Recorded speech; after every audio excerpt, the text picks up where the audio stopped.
This is Winnipeg Sports Talk Daily with Andrew Hustler Patterson and Michael Remis. Hey now, welcome to another edition of Winnipeg Sports Talk Daily. Michael Remis here in the host chair for Hustler in sunny Costa Rica. I'll be joined in a second here by Connor Hrabchak, fresh off the postgame Winnipeg Jets 4-3 win over the Devils. And later on in the show as well, we'll be joined by Stephen Ellis of Daily Faceoff, a little NHL draft talk, prospect talk, a trade deadline, and of course, Olympics. We're about 2 weeks away from the first game of the 2026 Olympics. Very exciting stuff just around the corner. Murat of The Athletic will join for more Winnipeg Jets discussion, and we have a great conversation with Lyss Houde and Canadian soccer legends Diana Matheson, currently with the NSL Northern Super League, and Desiree Scott on a screening tonight at the Human Rights Museum, 6 p.m., a film, The Pitch, on the first year of the NSL. So plenty more information on that. There is a link in our description. If you're looking to attend that event, there'll be a Q&A with Sarah Orlesky, Desiree Scott, and Diana Matheson. Very exciting stuff for soccer fans. But the Winnipeg Jets coming in New Jersey yesterday following that not great performance against Detroit. Scott Arneil came out, said embarrassing. How would the Winnipeg Jets respond?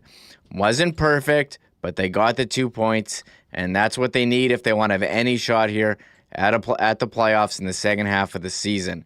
Second period, 3 5-on-5 goals. More 5-on-5 goals than they had in the previous 4 games combined. They went up 4-1. And hey, it was the top line reunited. You know, things weren't going well. Go with what works. Immediate chemistry, scoring early on in a blended shift. Gabriel Valardi scoring his 20th of the year. Shafley and Connor, both multi-point nights. That line works. You know, they weren't winning when they were together. Split it up, got a couple wins, go back, scoring dried up. Why not put that line back together? You know it's going to get results. And when the Jets are winning, they're getting secondary scoring. Huge fourth-line goal from Cole Keptky. A 2-0 there with Alex Iafallo. Keptky, 5 goals in his last 19 games. And more secondary scoring. Nito Niederreiter blasts a shot home on a great pass from Vlad Nemesnikov. And hey, they're up 4-1. We've seen this before earlier this year. The Devils, with some pressure, get a goal at the end of the second period, score with the empty net, but the Jets hang on for the win, improve their record 21-24-7. However, still 8 points out of a wild card spot. They still need to go on that 11-game winning streak to counteract that 11-game losing streak, and the road trip will continue Thursday in Tampa against a red-hot Lightning team, 15-1-1 in their last 17. So nice response there from the Jets last night. We'll get into it in a second here with Connor Hrabchak. But first, big thank you to our sponsors, Winnipeg Jets.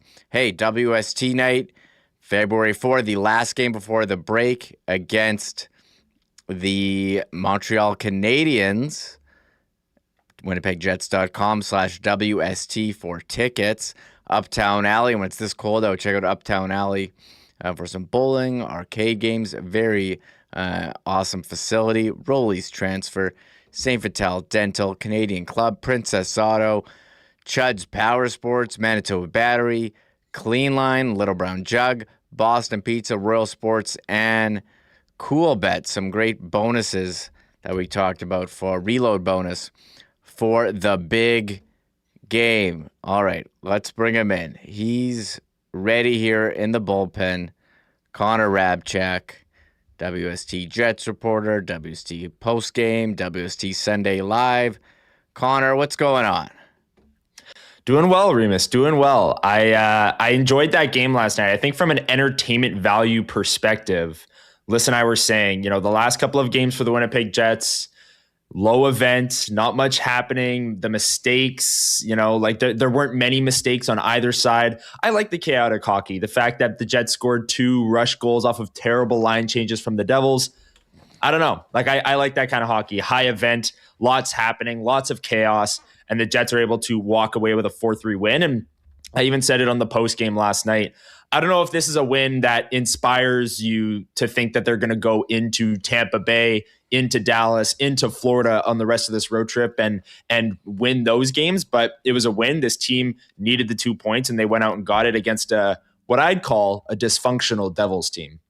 Yeah, the Devils making a trade during the game. Andre Palat held out for what he called roster-related reasons, and he got dealt to the New York Islanders, who made a couple of moves.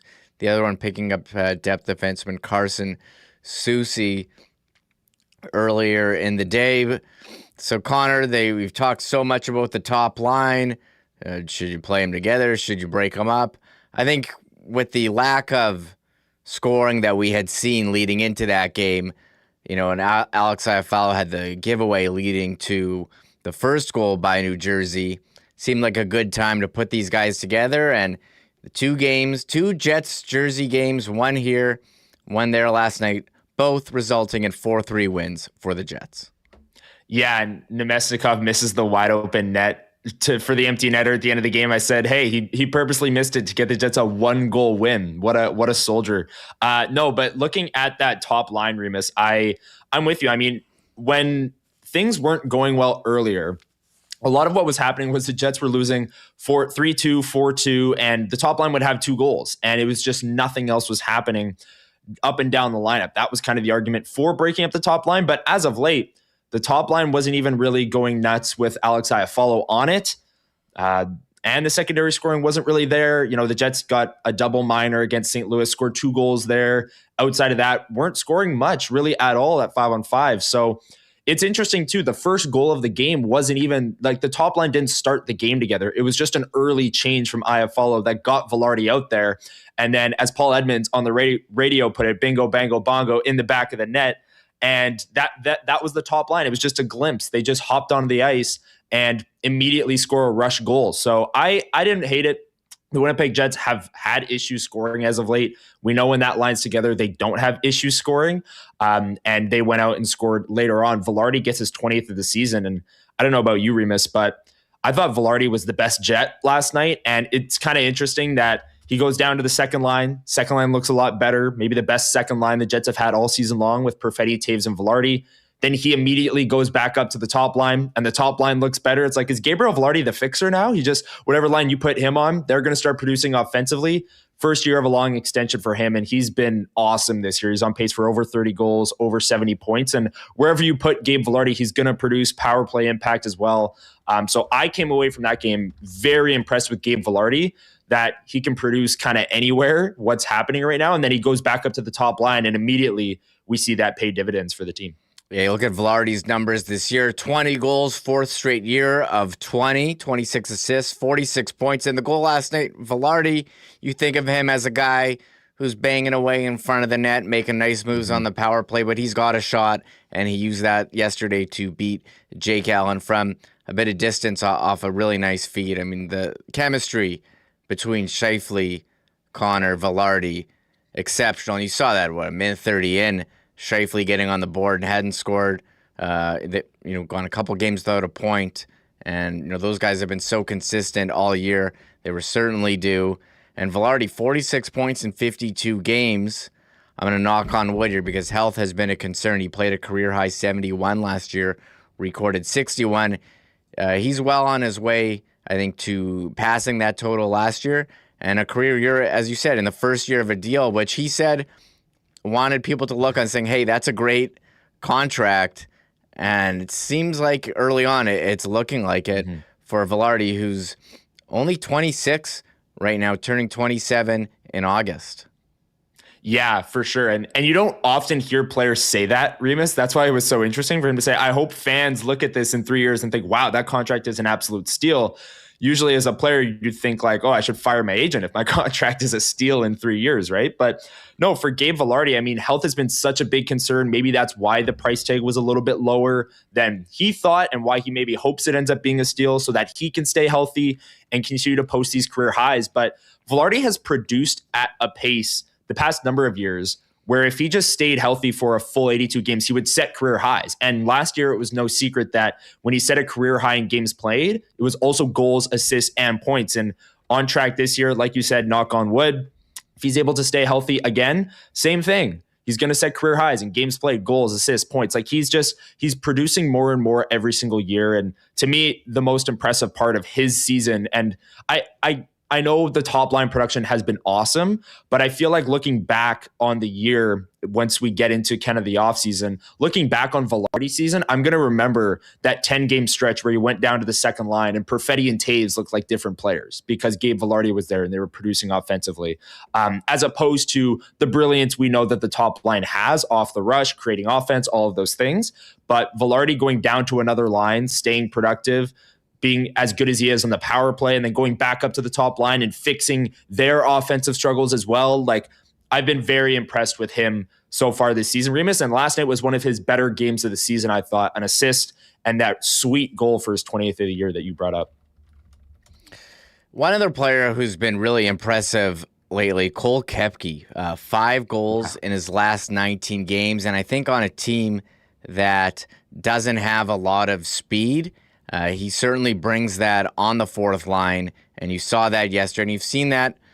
He's been in and out of the lineup. Is this the end of Cole Keptky being a healthy scratch? And, you look at his totals, 5 goals, Connor, he hasn't been a regular everyday player, as I just lost my stat sheet here, but he's got more goals than, Adam Lowry, more goals than Cole Perfetti, who's getting power play time. Has Cole Keptky earned himself a promotion here from the fourth line? I mean, the third line did score last night with Niederreiter getting on the board, so that maybe pushes it back a little bit for me. But Keptky, he's off the healthy scratch list for me. Had no goals in his first 17 games with the Jets, but 5 in his last 19. And we've said this all year long, Remis. He brings the elements to the lineup that the Jets lack: the physicality, the speed. He's such a fast player, and it kind of jumps off the page because of the team speed overall. And that play last night, I mean, him and Morgan Barron make a really nice play. Alex Iafallo chases down the 2-on-0. Barron chips it to Iafallo. Iafallo and Keptky have the 2-on-0 as this new look fourth line with Iafallo sliding from first to fourth. And Keptky, the speed, like it's just on full display. He beats the Devils defenders to the front of the net, bangs it home for a rebound. He plays a direct game. I'm sure the coaches love that.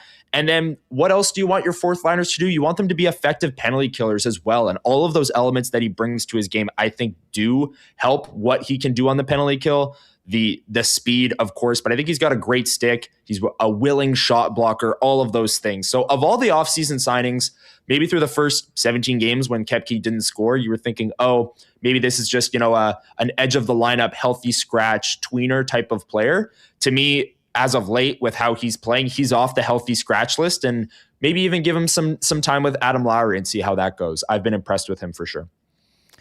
Definitely. So the Winnipeg Jets win 4-3. Third period, Connor hanging on there. Connor Hellebuyck stepping up, 26 saves.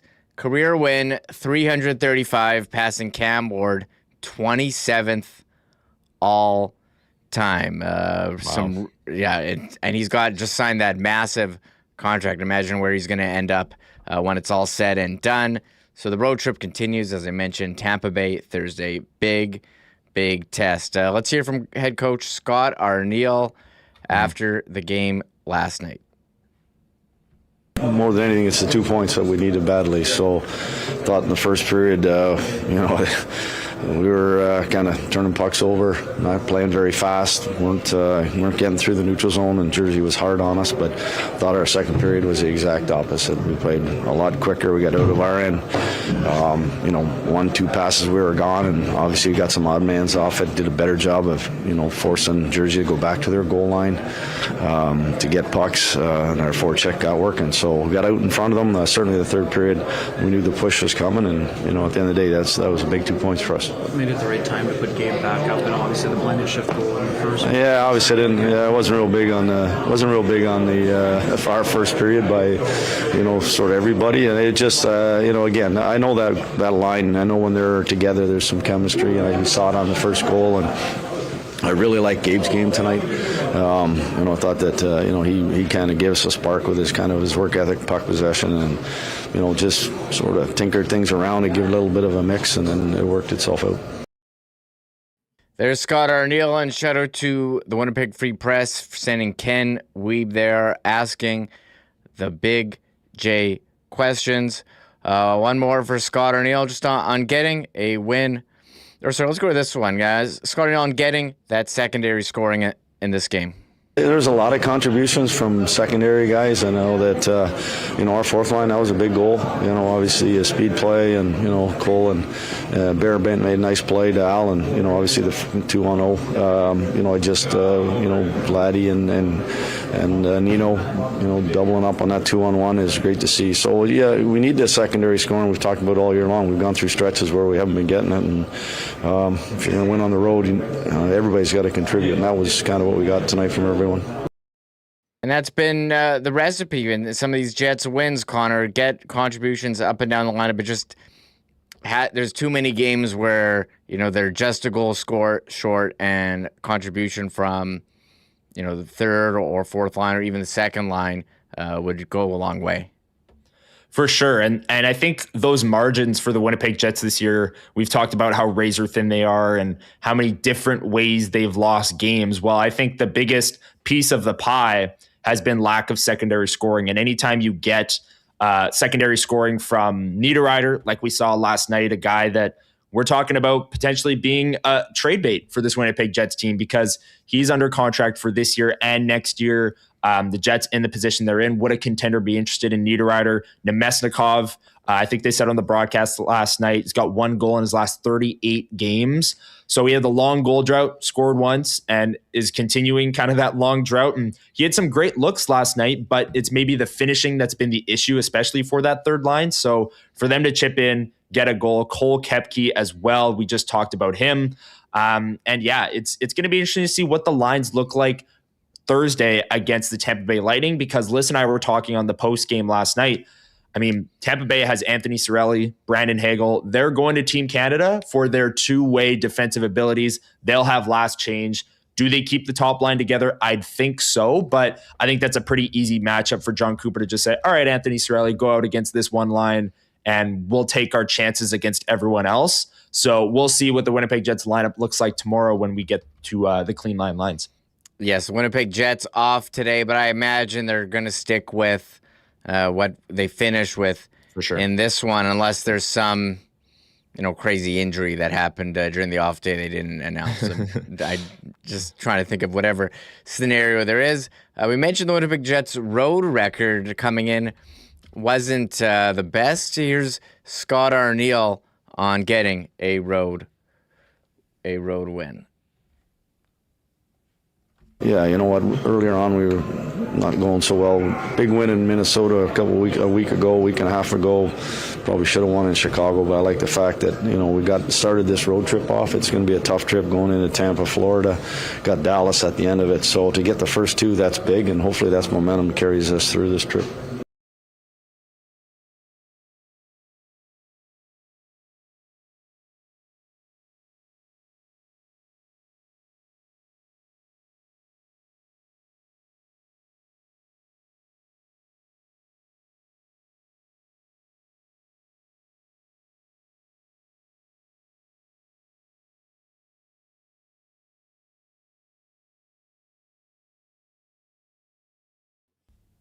Winnipeg Jets road record is 9-14-2. Home record, they've been pretty good, 12-10-1. 10-5. The Winnipeg Jets been pretty good at home, but those overtime losses, could be the story of the season. Just haven't been able to get it done. It is interesting to note here, the Minnesota Wild, regarded as one of the top teams in the league, have the same amount of regulation wins as the Winnipeg Jets, who are out of the playoff spot. I think it just shows you, 1-goal games, overtime. Minnesota's so good at overtime. We saw them here with Kaprizov, Hughes, Boldy. I mean, how dangerous they are. But the Jets, while they're, in position right now to get the 4th overall draft pick, they don't seem like that. They seem like one of the better bad teams in the NHL. And the thing is, Remis, at the start of the year, if you told me that the Jets' overtime record would be a big downfall, I would have called you crazy. That was their superpower last year. Connor, Scheifele, Morrissey doing their thing in 3-on-3.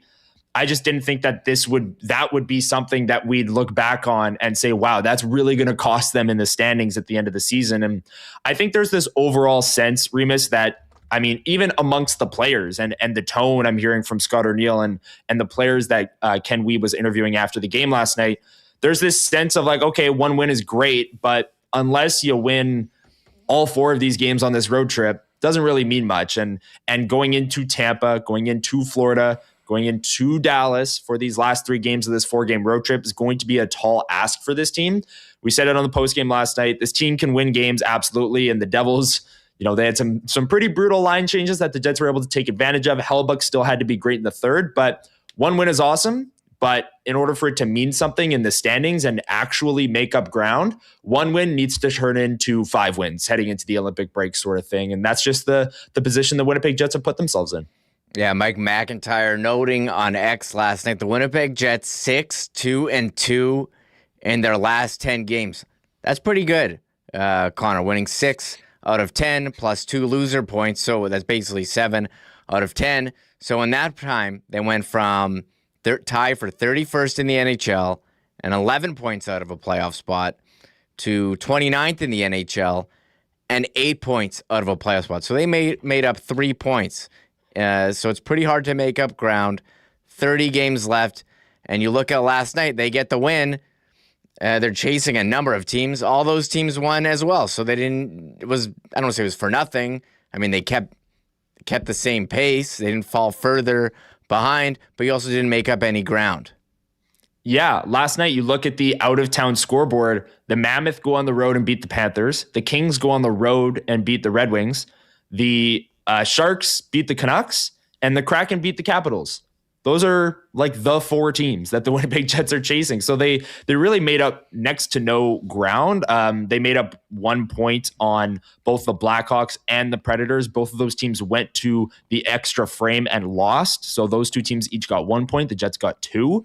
But it just goes to show that when you're this far back and there are that many teams ahead of you that you need to catch, you need to not only win your own games and go 700 over a 14-game stretch, like Mike noted, or 7 out of 10 with the points percentage, but you need to get lucky as well on the out-of-town scoreboard. You need another one of these teams to fall off of the pace that they're playing at, because even if the Jets go on an absolute run, and I think Mike noted, even if they go 6-2-2 every single stretch the rest of the season, that's 91 points, which the current pace for wildcard 2 is 92 points in the West. So yeah, it gets you close, gets you around there. And that's if you go 6-2-2 the rest of the way in every single block of games.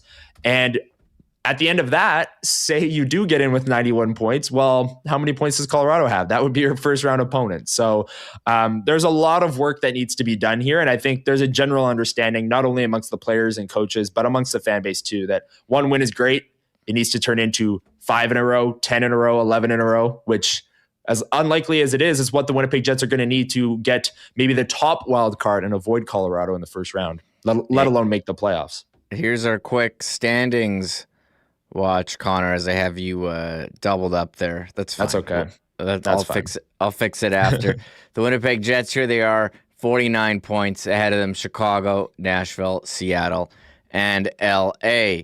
That brings us to the trade deadline, trade freeze coming up at the Olympic break.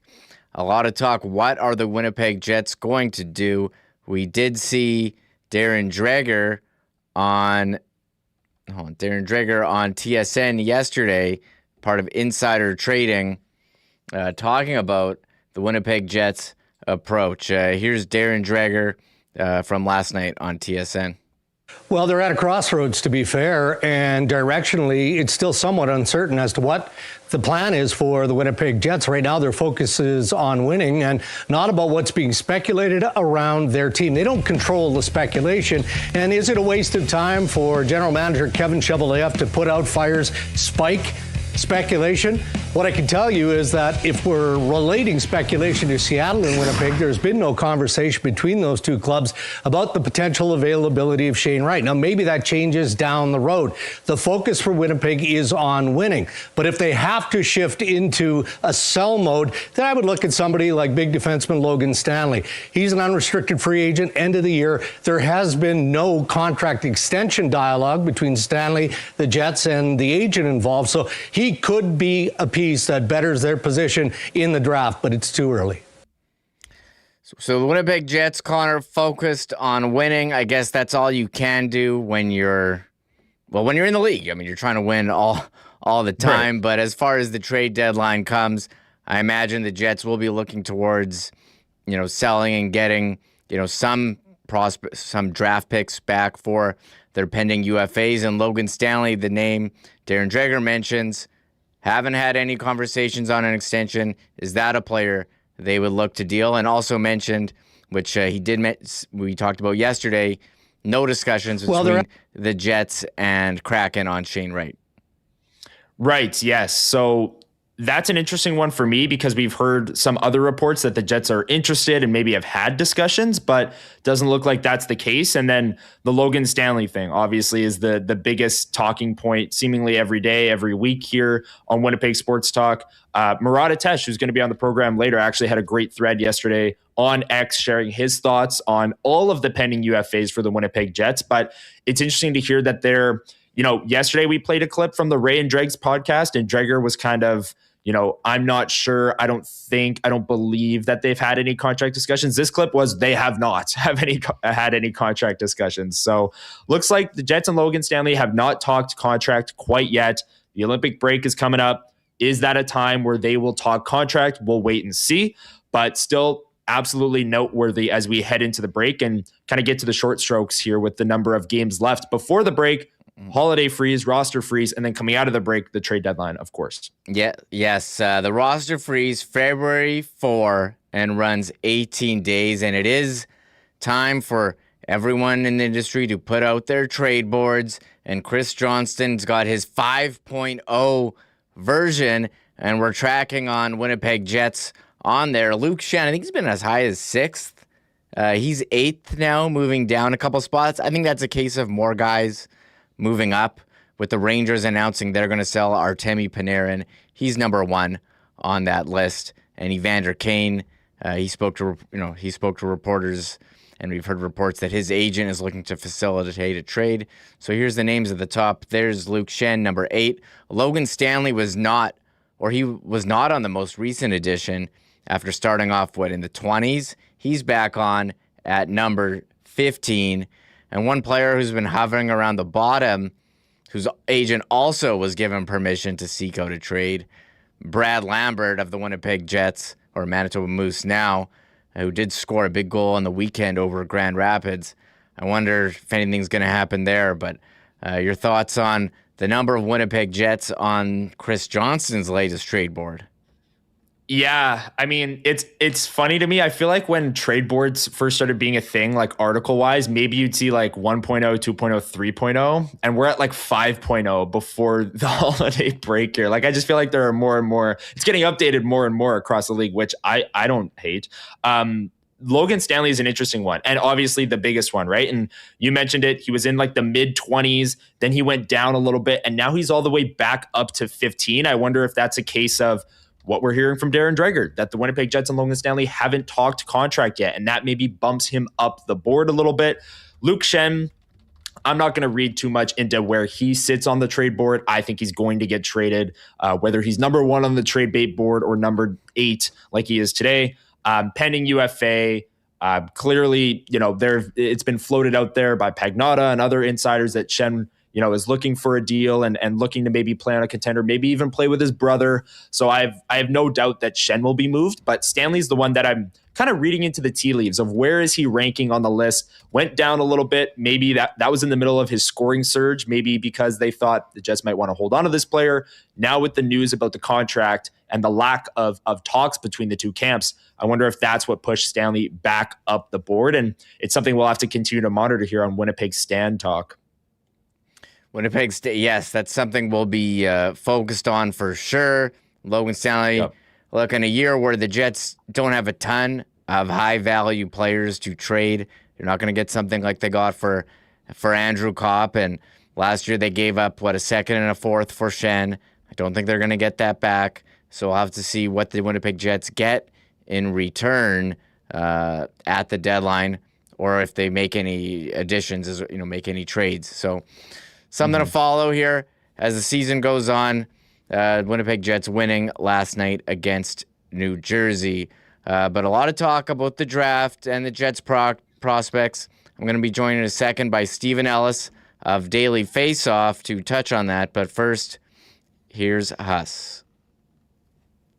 During these cold winter days and you're looking for things to do, might I suggest you head down and see our friends at Uptown Alley at 1301 St. Matthews Avenue. Well, it's cold outside. Things are heating up on the lanes at Uptown Alleys with tons of 5-pin lanes, 10-pin lanes, and an incredible state-of-the-art arcade, and so much more for both group parties, corporate events, or just getting together with your gang or the family to kill some time when it's a little bit tough to be outside. Uptown Alley has incredible food and beverage options as well. So it's a great place to spend an evening, spend a day, grab something to eat, and have a heck of a lot of fun. It is the perfect place for birthday parties for kids, teens, or adults. And their event staff will take care of your group or corporate event and make it so easy. All you do is decide what activities you want, what you're going to be eating, any add-ons, and their event staff will take care of everything else. You can find out more information on all of it at uptownalley.ca. Give them a call at 488-0000. And don't forget, 7 days a week, their bowl and play special after 9 p.m., $20.49 for 90 minutes of 5-pin bowling and a $10 arcade card. Well, it's cold outside. Heat things up on the lanes at Uptown Alley. Our friends at Rolly's Transfer are ready to help you make that move in 2026. If you will be moving, there's a lot of stress that goes on with it. Well, Rolly's, family-owned and operated for over 60 years, and the most trusted name in moving in Manitoba, has been lessening the stress for their clients now into their 7th decade. Check out their website at rollies.com. You can click on Request an Estimate, put in the promo code WST for a special discount on moving services and moving supplies. Then let them know when and where you're planning on moving and what needs to be moved. And the friendly staff at Rollies will turn around quickly with a great quote and get you locked in for the white glove treatment that they've been famous for over 60 years. For all your moving needs, lean on Rollies Transfer, the most trusted name in the game. Find out more today online at rollies.com. Do have to shout out our friends at St. Vital Dental Center. Of course, they've been serving generations of Winnipeggers and Manitobans in St. Vital for years. And now our pal Dr. Terry and his great staff have a beautiful new facility at 167 St. Anne's with state-of-the-art equipment and convenient free parking right behind the building. They do it all for clients from 6 months to 99 plus with a full array of dental services from cleanings and checkups to things like dental implants. Whatever your dental needs, they're there for you. And if it's been a little while since you've been to the dentist, better you do it proactively as opposed to when it just hurts too much and you got to get in there. For all your dental needs, head on over to St. Vital Dental Center. Tell them the boys at Winnipeg Sports Talk sent you. Find out more. Book online today for an appointment at stviteldental.ca.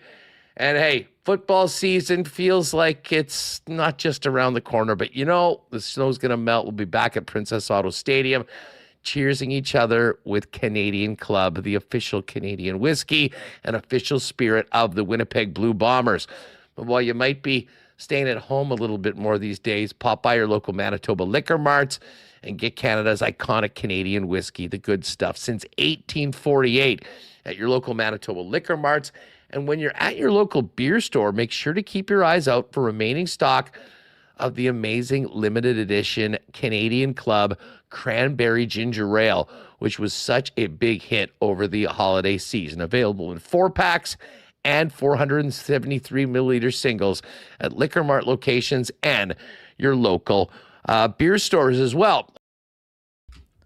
There's us. He'll be back, well, next week, next Wednesday, ahead of WST night, Jets, Canadiens. But I'm pleased to be joined by our next guest here, Stephen Ellis. He's with Daily Faceoff, covers the NHL, prospects, wealth of hockey knowledge, keeping track of all leagues.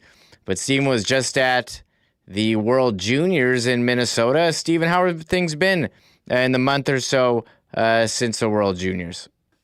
Yeah, can't complain. It's World Juniors were a good time. It was interesting weather out there.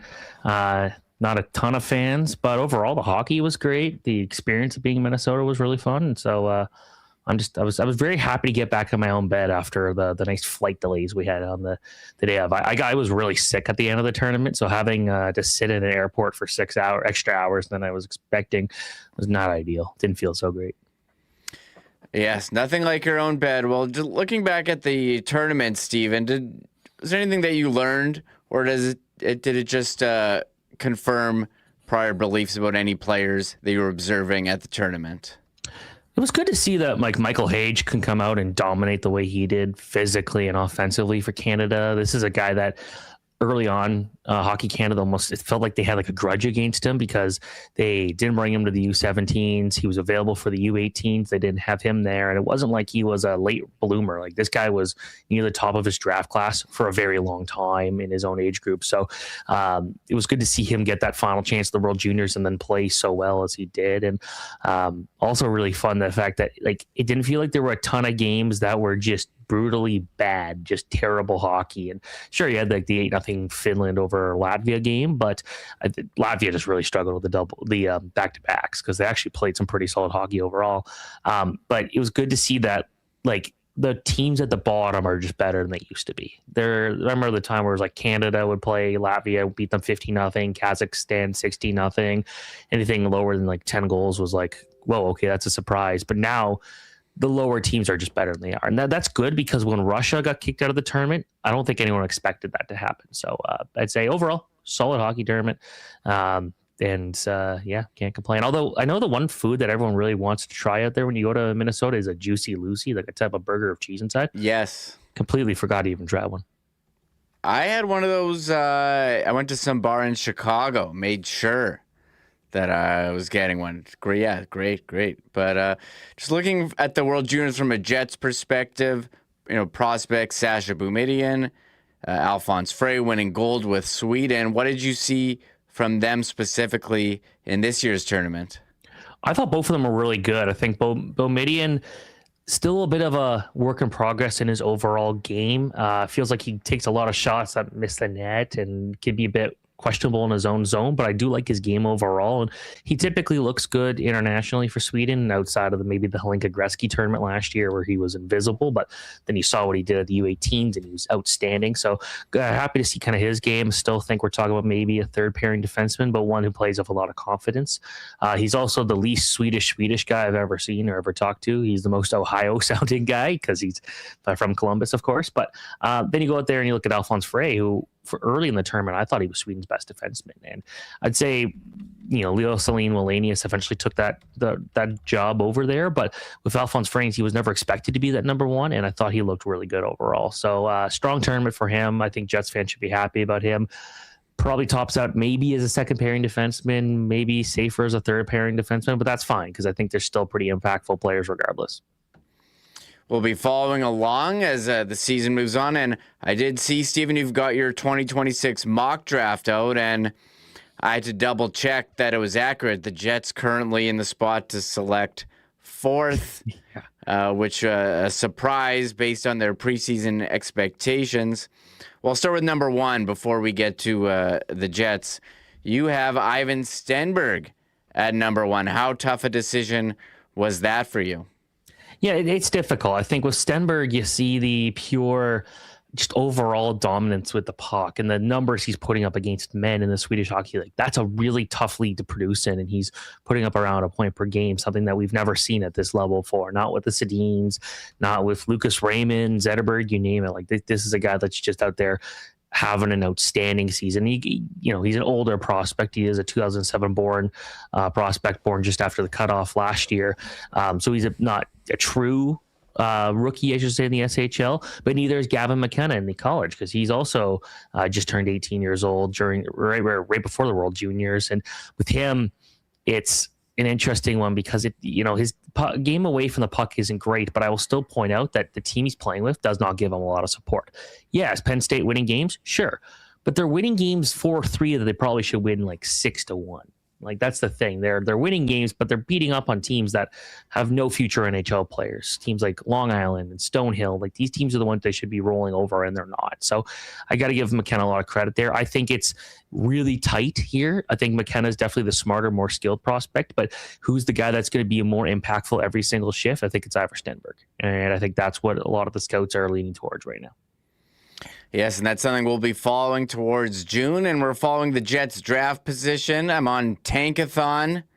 The Jets currently projected to, or the fourth best odds, and you have them taking Keaton Veerhoff at number 4. What's appealing about Veerhoff, and what are some other options that might be available if the Jets end up with a top 10 or top 5, very high selection? I almost feel like they're going to lean defense regardless. And I think part of that is, sure, they got Salamonson and they got Sacha Boumedienne, but if you got Keaton Veerhoff or you got Chase Reed, that would instantly be your number one defenseman, like a guy that you could build around and was going to be a foundation of your team for a long time. With Veerhoff, he's 6'4", he's mobile, could add a bit more speed and could have added a bit more power to his shot, but he's very raw, like so raw that he was playing goalie up until he was 12 years old. So for him to instantly become one of the best prospects in the WHL a couple of years ago, and then the numbers he's putting up at the NCAA, like the ceiling's really high here. So Veerhoff's a very exciting prospect, as is Chase Reed, plays for the Sioux Greyhounds. I could see him going as high as number 3, depending on the team. Who knows? Maybe he goes number 2.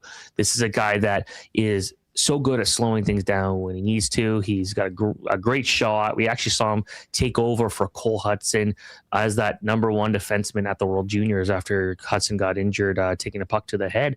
And I thought Reed looked really good. So watching with the Greyhounds this year, he's so confident, he's so dominant with the puck, and he's really smart. So either one of those guys would become Winnipeg's top prospect. And I think you're going to be really excited about them. If they want to go the wing route, Ethan Belchets is probably the best option available for them. He's 6'5", probably more of a support guy in the NHL, not a play driver, but at 6'5", 228 pounds, this dude's massive, and he's got a great shot, and he's very productive. And then there's Tynan Lawrence out of now he actually went to college, Boston University. January 6th was when he committed. It's been a bit of a tough road for him right now. I think it's the points are starting coming, but the effort is definitely there, and I think he is still the number 1 center for this draft. So definitely some good options for them.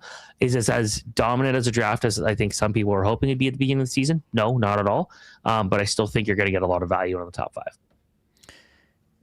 Yeah, interesting. And I was going to ask you about the draft as a whole. Is there an overarching theme that we can see from all the players available in this year's class? I'd say it's pretty balanced between forwards and defense this year. I think some years you see one where it's dominated by defensemen, other years where it's dominated by forwards. But I'd say the higher end players are definitely the forwards at the top of the draft, but you're going to get a lot of good defenders. Like in the top 10, you're looking at a Veerhoff, you're looking at Chase Reed, you're looking at Albert Smits, who is almost guaranteed to be the highest drafted player out of Latvia ever.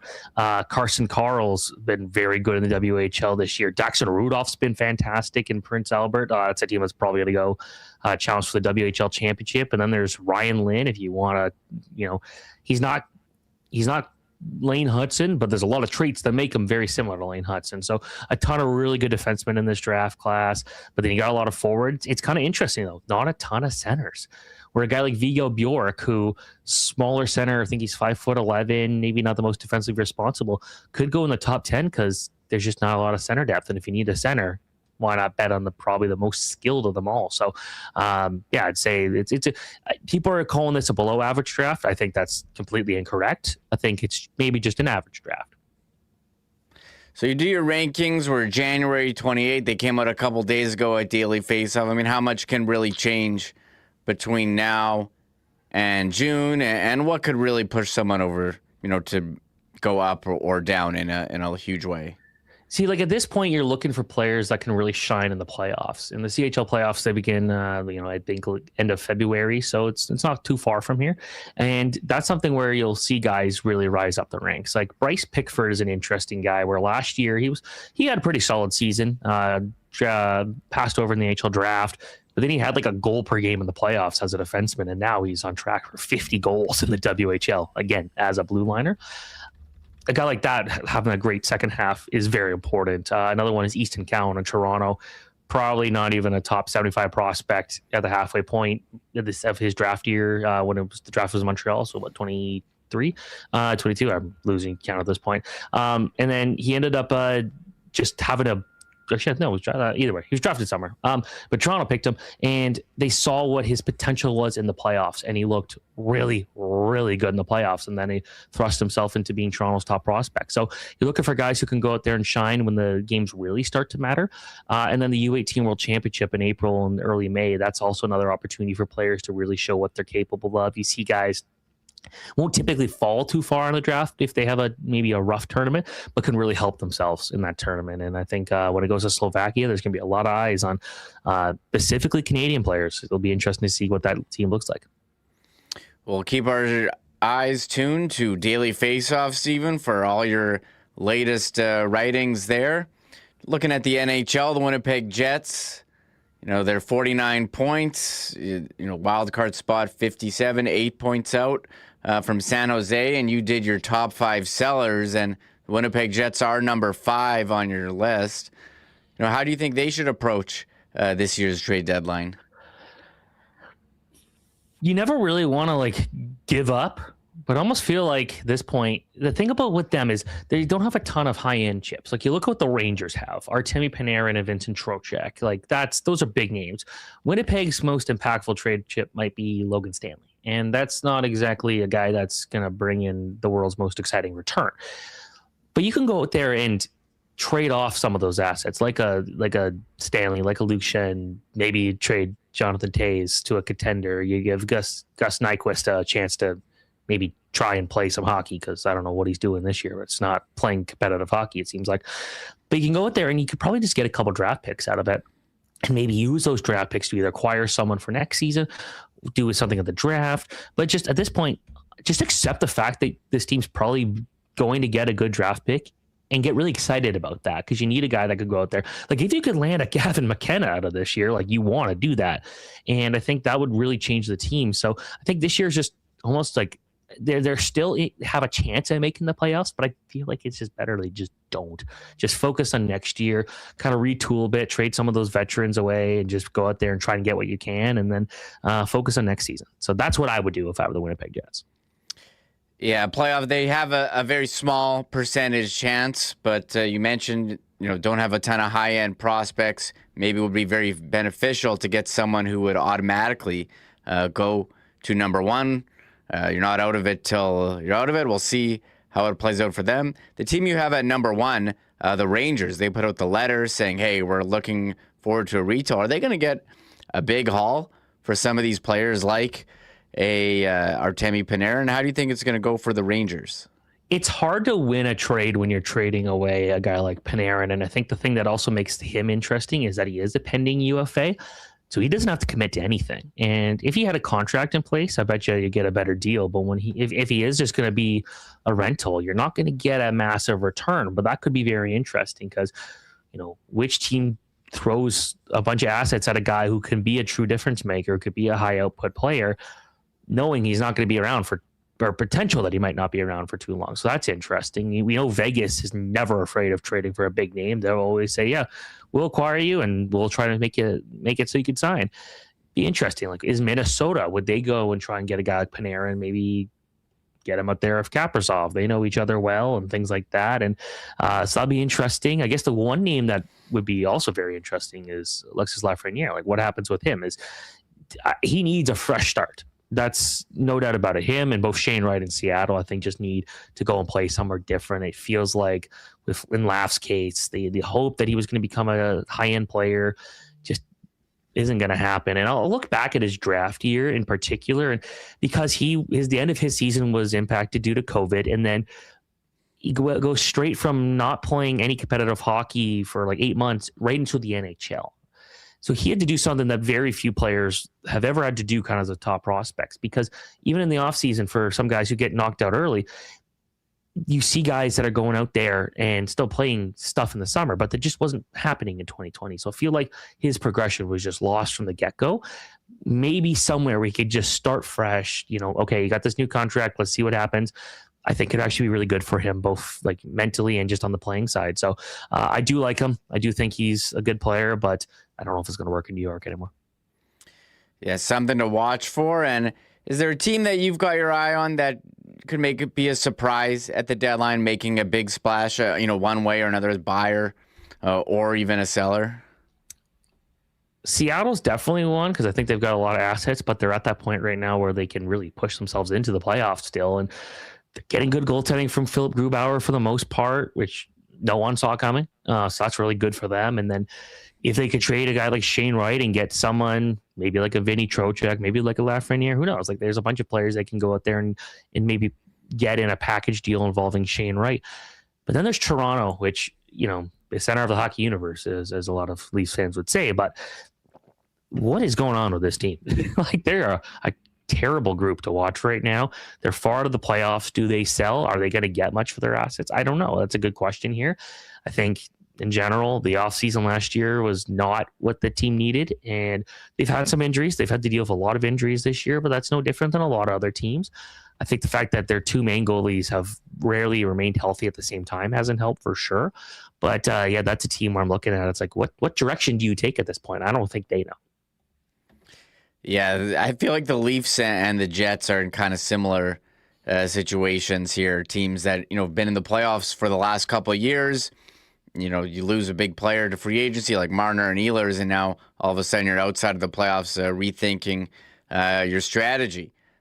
Moving on from NHL, Olympics coming up, starting in a week and a half here. And you've got the line combinations at Daily Faceoff. We know the top four teams: Canada, USA, Finland, Sweden. But I know you're pretty versed in all the teams that we're going to see. Is there a team that is outside of those big four that can make a splash and make an impact at this year's tournament? Keep an eye on Switzerland. And I think part of that is it's easy to look at the team. They don't have a ton of high-end talent. And, Roman Yossi's not the elite defenseman that he used to be. But the thing about this group is they've spent a lot of time going to the World Championship finals. They've been very good the last couple of years. They've actually had an absolutely dominant power play, one of the best I've ever seen at this tournament. And they're also probably the only team with an NHL goalie that might not be the starting goalie on their own team. And that's Akira Schmid, might be the backup to Leo Giannoni, who probably, if he was 6'2", would probably have had a very good NHL career, but he's a little small. Teams never really took a chance on him, and he didn't want to come to North America and be a third string guy. He wanted to just focus on being one of the best goalies in Swiss hockey history. 38 years old. He's been very good. He had like a 0.64 save percentage and like a 0.984 like save percentage or whatever it was last year. Like, unbelievable, the World Championship. But then you're looking at this group here, and they've got Kevin Fiala, Nico Hischier, Timo Meier, Nino Niederreiter, Pia Suter, Roman Josi, Tim Burney, Janis Moser, Jonas Siegenthaler. Like, this is, again, some really solid players that know how to play well together, because they always show up to the World Championship. When everyone's healthy and everyone's out of the playoffs, they are all committed to the World Championship, and they know each other so well. So that's a lot of built-in chemistry. Like, you look at Canada, USA, teams like that, like they're built for this tournament. you would almost expect them to take a bit of time to figure out how to play together, but a team like Switzerland won't. And I really like what that team's going to be capable of. They're playing France. Expect them to beat them. We know they always play Canada hard no matter the tournament.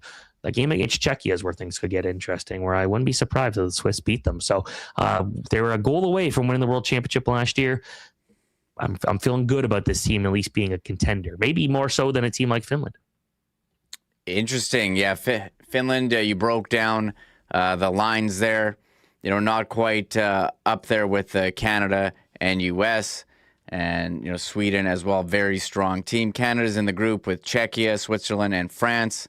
First game 2 weeks from today, February 11. So that's what does it start? 9:40 Central Time. Finland, Slovakia. Got that one marked down. And finally, rosters being finalized. We've seen some movement around Braden Point. If he can't go for Canada, who are you adding to your team?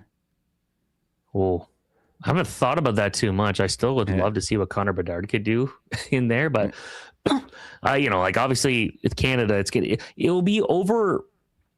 No matter who is left off the team, it's going to be someone where it's like this guy should have actually been the one there. It's like Canada is in a situation here where you can leave off a guy like Evan Bouchard or Matthew Schaefer and you feel okay. Like Canada's got the depth where if McDavid got hurt and couldn't play, this wouldn't be like as catastrophic as like Finland losing Barkov. Like that's the thing. This Canada team's got a lot of depth. I'm not too worried about their goaltending either. But I would love to see what Connor Bedard can do. I know he's been kind of on a weaker streak there, but man, he's skilled and he loves the high pressure moments. And I would love to see it. Like I know he declined the World Championship last year, but 2 years ago when he was like that 13 forward, he was still one of Canada's best players. And there were people trying to galaxy brain it at the time and say, oh, he's not doing much defensively. It's like, dudes, he's like, you watch the puck, his Corsi is like 87% or something stupid like that. The puck's always in the offensive zone when he's there. So I'd like to see him on there. I want to see what type of skill he could bring to the table. Perfect. Well, we're staying tuned here. Everyone in our chat wants them to select Mark Scheifele for Canada, but it's possible Point is end up fine, and this discussion doesn't even matter. So something Scheifele should have been there from the beginning. This him over Sorelli in my opinion, but never was going to happen to John Cooper. Yeah, there you go. Well, Steven, thank you so much for taking the time to join me today. All wealth of hockey knowledge. Why don't you let everyone know what's coming up next for you at Daily Faceoff? I got my newest draft rankings coming up on Friday, top 64. It is a difficult one. This is probably the toughest I've had to put in a midseason one for a long time because there is a legit fight for number one. I've got that, a ton of Olympic previews coming up on both the men's and women's side. It's a lot of fun. And, I'm also going to the U17 Five Nations tournament in Plymouth, Michigan next week to see a lot of the game's future superstars. Well, actually, probably not a ton of future superstars in that tournament, but who knows?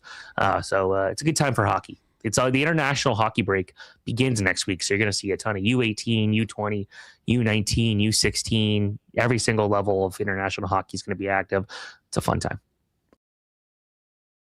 Don't forget, gang, right now is a great time to jump online or pop by Red River Co-op or London Drugs and grab your tickets for this St. Boniface Hospital Mega Million Choices Lottery. Of course, you can get them in person or order online at stbmegamillionchoices.ca, and you'll be in for everything. First deadline for the winter bonus is January 29th. The second deadline for the ultimate bonus is February the 20th. And of course, in addition to all the incredible early bird prizes with more than $500,000 in prize draws and winners, including the biggest ever bonus and the all-new World Cup experience prize package worth over $10,000 in Vancouver, you'll be in for one of the 6 grand prize options. 5 $1.5 million dream home packages in Winnipeg and Vancouver Island, or $1.25 million cash tax-free. How does that sound? It's all in support of the incredible work of the St. Boniface Hospital, both equipment and research, and makes such a big difference in our community. So pop by, get your tickets right now. Count yourself in. The earlier, the better to be in for all the early draws and the biggest ever bonus. and maybe you can be Manitoba's next millionaire while supporting the St. Boniface Hospital. Again, online, get your tickets, stbmegamillionchoices.ca. And you can also order toll-free at 1-855-256-7203. Do want to thank our friends at Princess Auto for their support of Winnipeg Sports Talk. Of course, Princess Auto is synonymous with Winnipeg, headquartered in the Peg, founded right here, and now serving Canadians coast to coast. And with 3 Manitoba locations, 2 in the city and 1 out in Brandon, where you'll find the best deals on the most unique assortment of tools and equipment around. Everything you need to complete the projects on your list or start something new is at Princess Auto. So pop by and see him on Panet Road, Portage Avenue West, or out in Brandon. And as always, you can shop online 24/7, 365 over at princessauto.com. I know it's cold. I know we're in the middle of winter, but I do know some folks that are loving every minute of it. And that, of course, is our pals over at Chud's Power Sports in Gimli, Manitoba's power sports superstore for over 80 years, family owned, with the best staff in the business that have been there with decades. Now, they have it all at Chud's Power Sports. Of course, snowmobiles, golf courts, pontoons, farming equipment. But right now, it's all about the sleds and the trails. Snow day deals on right now from Polaris, up to $3,000 off select snowmobiles and up to $4,000 off Polaris select off-road vehicles as well, including financing as low as 0% APR. Check out their great new website at chudspowersports.com, which will tell you all about everything that they've got going on, from snowmobiles to timber sled snow bikes, or maybe you're already starting to think about spring and summer with RVs, or heck, we got ice fishing season coming up too with ice shacks. They have it all at Chud's Power Sports. And as I mentioned, with the best staff that'll help you get exactly what you need at amazing deals as well. While you're on the website, top right corner, you'll see the link for e-commerce store. That will take you to truenorthparts.ca, their sister site, with the best in parts for whatever you need. And of course, amazing deals on clearance gear and accessories. And it's all waiting for you up in Gimli at the corner of Highway 8 and 231. Chud's Power Sports, Manitoba's leader for 80 years. See him in Gimli or shop online today at chudspowersports.com. And with the deep freeze here, it is maybe overdue for you to call up Donnie and the gang at Manitoba Battery to help you out, to make sure your car is getting from point A to point B. There's nobody that does it better than Manitoba Battery when it comes to customer service and price on batteries for literally everything. Now, we'll wait for the toys for the summer, because right now it's about making it through this Manitoba winter. And of course, if you do need a battery, or you're wondering whether it's going to make it through, you can pop by either of the locations on Logan Avenue or Dovercourt Drive for a free battery testing. And if you need a new one, you'll get one for the best price in town, shopping local and beating the pants off the big box stores with price and customer service as well. Manitoba Battery will also deliver batteries anywhere inside the perimeter. If you need it, pop by and see them in store today, or shop online and get your boost from Donnie and the gang at Manitoba Battery, online at manitobabattery.com. Here we go. There's us. He'll be back next week. A lot of great stuff there from Stephen Ellis, but a great conversation coming up here. Murat Atesh of The Athletic joins myself and Connor now for some more Winnipeg Jets discussion. Connor's been quite a few days here for the Winnipeg Jets. Saturday, Scott Arneil, head coach, calls the team's performance embarrassing. And what did you think of that and the response last night with a 4-3 win in New Jersey? Yeah, it was for Murat. Oh, and he's... Okay, Did I think say the last Connor? time I was around these parts, yeah. We look alike, you know. Very similar. So there's that. Very similar, Also, yeah. actually, though, Connor, though, I always get on you. I don't know why I'm saying this instead of answering the question. I always get on you. You seem like the sort of person who schedules your haircuts a month in advance, kind of deal. That's how I rib you for whatever reason. And obviously, we're different in that front. I just show up. I rolled out here. I'm wearing a hat today for a reason, Wait, too. did I say Connor keeping there? it undercover. Did I say Connor? Yeah. Oh, I did. That's okay. Oh, sorry. I mean, I'm do here that too. every time. Although It's a good time. It's a good hang. Jeff called me Huss the other day, so I'm not the only one who does that. It's just true. habit. I've been talking to Connor for 30 minutes.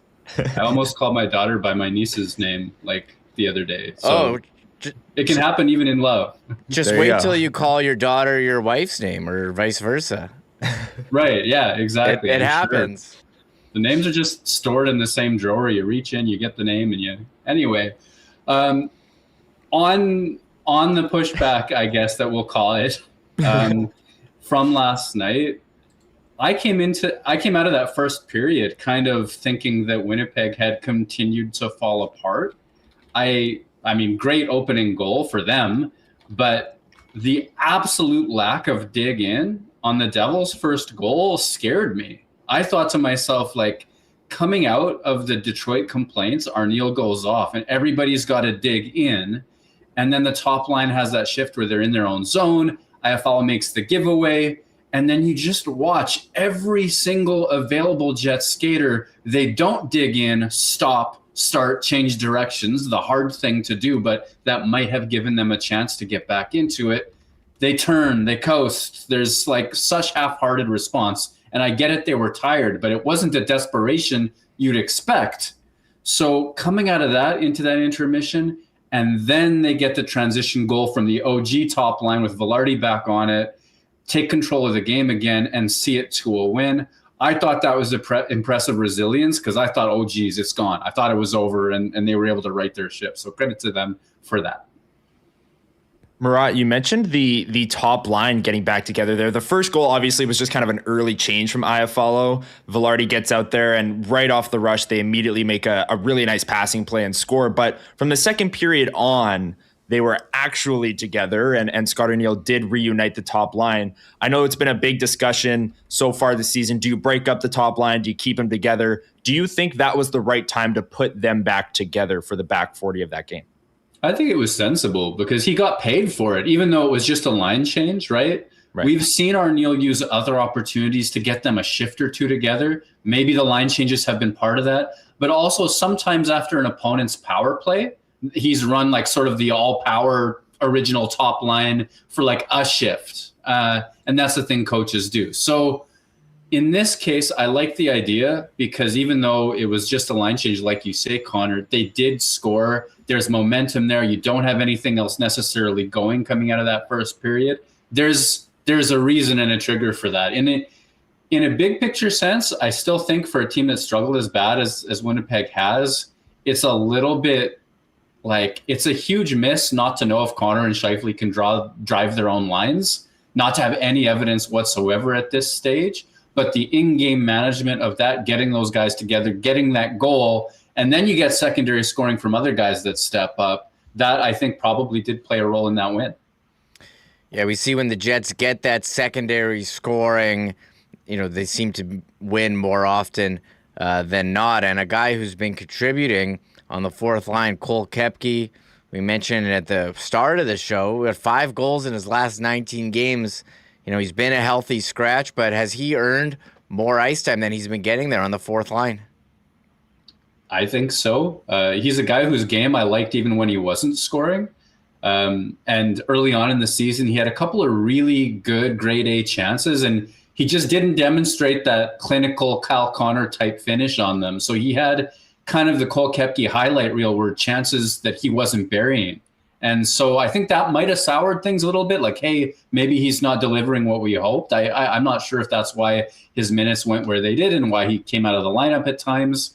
But I think his combination of speed and grit and checking and all of that sort of stuff and the ability to get to the net front to score every once in a while, I think that's why they signed him. I think it's why it's a good thing that they signed him. And I think it's why it would be sensible if they kept him around, even though he's a pending free agent. Murat, another big thing that has been a big talking point over this last little stretch of games here from the Winnipeg Jets has been Elias Salamonsson's play. What have you seen from him? I think it's been 6 games now since the second recall. Still no points, but very much so making an impact. What have you seen from Salamonson? What do you like and what do you maybe not like? Yeah, I tend to like his decision making. And I think that the reads that he makes them quickly, and they're usually the right ones. So often that means he gaps tightly when he has support. He backs off when he doesn't have support. He gets stick on puck. He angles guys to the outside.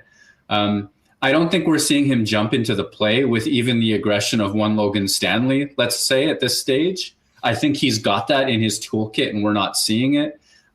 Correct me if I'm wrong, but almost all of his minutes have been with Dylan Samberg, and you've seen Samberg step up into more plays in recent games as well. So it looks like there's a little something brewing there.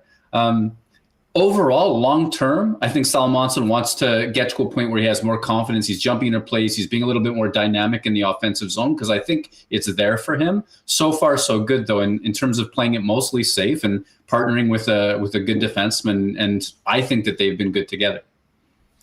Yeah, I tend to agree with you on that, especially the foot speed ability of them both, or their ability to defend the rush and all of those things that you brought up there. Last one for you. We want to get to some trade deadline talk, of course, as we near the first holiday freeze and then the trade deadline on March 6th. But Gabriel Valardi, I talked about him at the start of the show. I thought last night's game was one of his better of the season. It's not often he scores from that far out, as he did on that 3-on-2. He's usually an around the net, greasy goal kind of guy. Have you been more impressed with Valardi this season, knowing it's the first year of a long extension? Of course, he's great on the top line when they're creating offense, but to go down to the second line and maybe even contribute a lot to Perfetti and Taves getting going as well. What have you seen from Gabriel Valardi in year one of a 6-year extension, and your thoughts on his game last night? Yeah, I would say I've seen continued growth, and that's exactly what you want from a player in his mid-20s. Some say that he's at the peak of his aging curve, but based on his overall level of experience, I think he's still learning lessons and he's still becoming a better player in the NHL.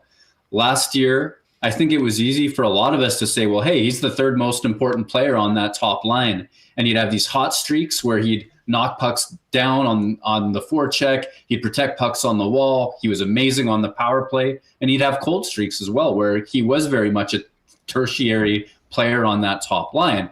So when Scott Arneil decided this year, hey, we're going to break up the top line, but it's Valardi who's going, I thought, well, hey, is he going to be enough? Is he in and of himself going to be able to help drive a second line? And I'm not saying it's all him, because I think Jonathan Taves has really gotten his game together in the last few weeks as well. He's gone from sort of a non-issue in most games to a productive player for the Jets.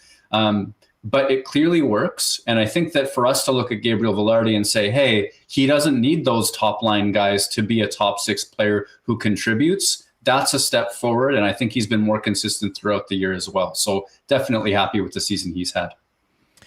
Murat, you put out a thread earlier this week on X, and when you started out saying some NHL Jets trade thoughts, I thought, oh, this is an auto retweet here. I got to lock in and read this one.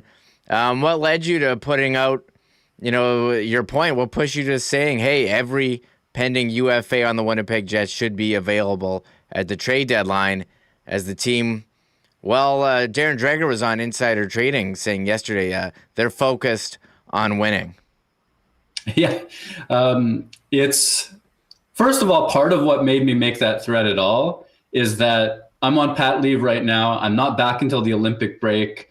I feel so connected to my readers at The Athletic and everyone who interacts online as well. I want to keep my toe dipped in the pond, right? Like, I feel far away right now. So I've been having these thoughts, and I wanted to get them out there and still kind of interact a little bit, even though I'm off for the time being. Why these thoughts? Number one, I don't like Winnipeg's odds of crawling back into the playoffs.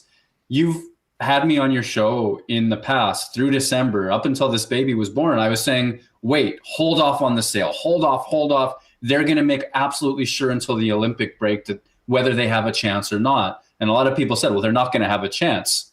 I said, just see. And it looks like those people were right. And it looks like we're going to get there, and it's going to be a team that makes sense to sell.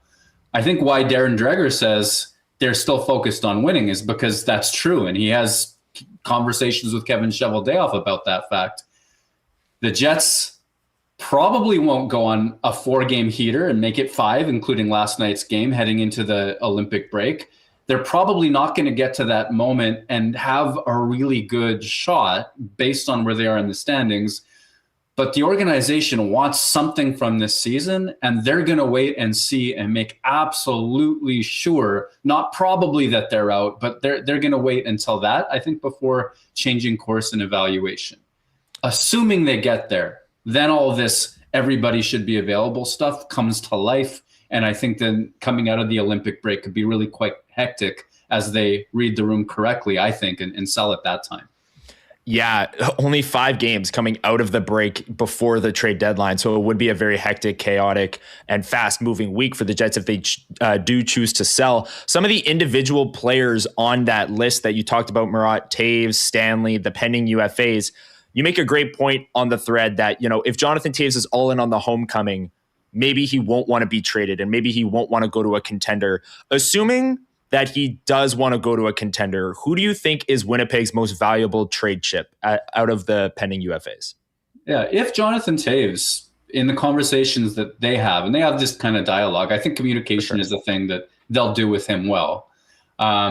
If he wants a contender, I think it's him. I think that the fact that he's rounded a corner, so to speak, he's really stepped up his game, I think, since roughly Christmas, where the first half of the season, he barely got to the middle of the ice in the offensive zone. He's a regular visitor there now. He is getting chances. He is contributing a little bit more in terms of points. I see a third-line center in him in terms of a contending team. And you add the pedigree to that, you add the cup wins, the Conn Smythe, all that sort of stuff. His reputation is that of a winner. And that has value at the trade deadline.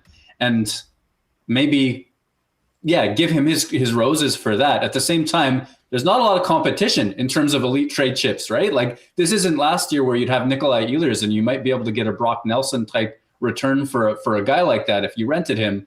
I think it's really only Toews, number one at the top of that list, and then you're hoping Stanley can get you into a first. The rest, I think, is depth pieces and depth picks and projects and minor league veterans and all that sort of stuff. Yeah, Logan Stanley is his name. He's on the Athletic trade board up to 16.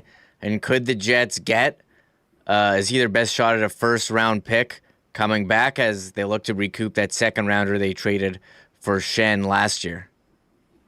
I wouldn't have believed it heading into the season. And it seems to be passing the sniff test as I talk to people about it, which I don't know if it'll get there. But then you see what Ben Sherratt goes for at various deadlines. You see Joel Edmondson. You see these types of players who are maybe not having the defensive impact overall that warrant the prices people pay. But if they play a certain style of game, or if they have the size, if they have certain attributes, and then you can get excited about his offense, which is fun to watch, maybe they can climb into the first round with him.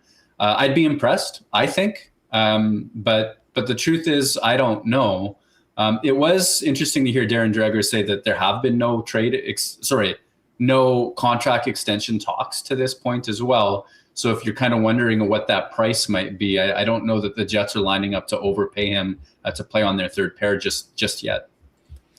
And when you look at players like Luke Shen, Gustav Nyquist, Tanner Pearson, these veterans that you put maybe mid-round picks, and Luke Shen going out the door would mean more time for Elias Salamonson in the back half of this season if he stayed up with the team. Are there any other players in the organization that you think stand to benefit? I mean, Brad Lambert comes to mind as someone along those lines where if they moved a Nyquist and a Pearson, they could get that sample of run in the final 20 games that could benefit them going into the offseason. Yeah, I mean, Brad Lambert's a good one to name. It's nice to see him scoring in the AHL of late. His overall year total is not nearly what you'd want from a guy who has made it clear he's open to being moved if another NHL team will have him. Like, sometimes I get play the kids in the comment section or on Twitter, and it's like, they've got to be delivering. It can't just be an automatic, right? And good on him. I think he's had a good recent surge, though the season hasn't been as much as it has. Those players that you mentioned, like Nyquist and Shen and Pearson, whomever, if they get mid-round picks, those mid-round picks might need to then be moved or packaged to just inch forward with each transaction. I think that's a little bit more of where the benefit comes from.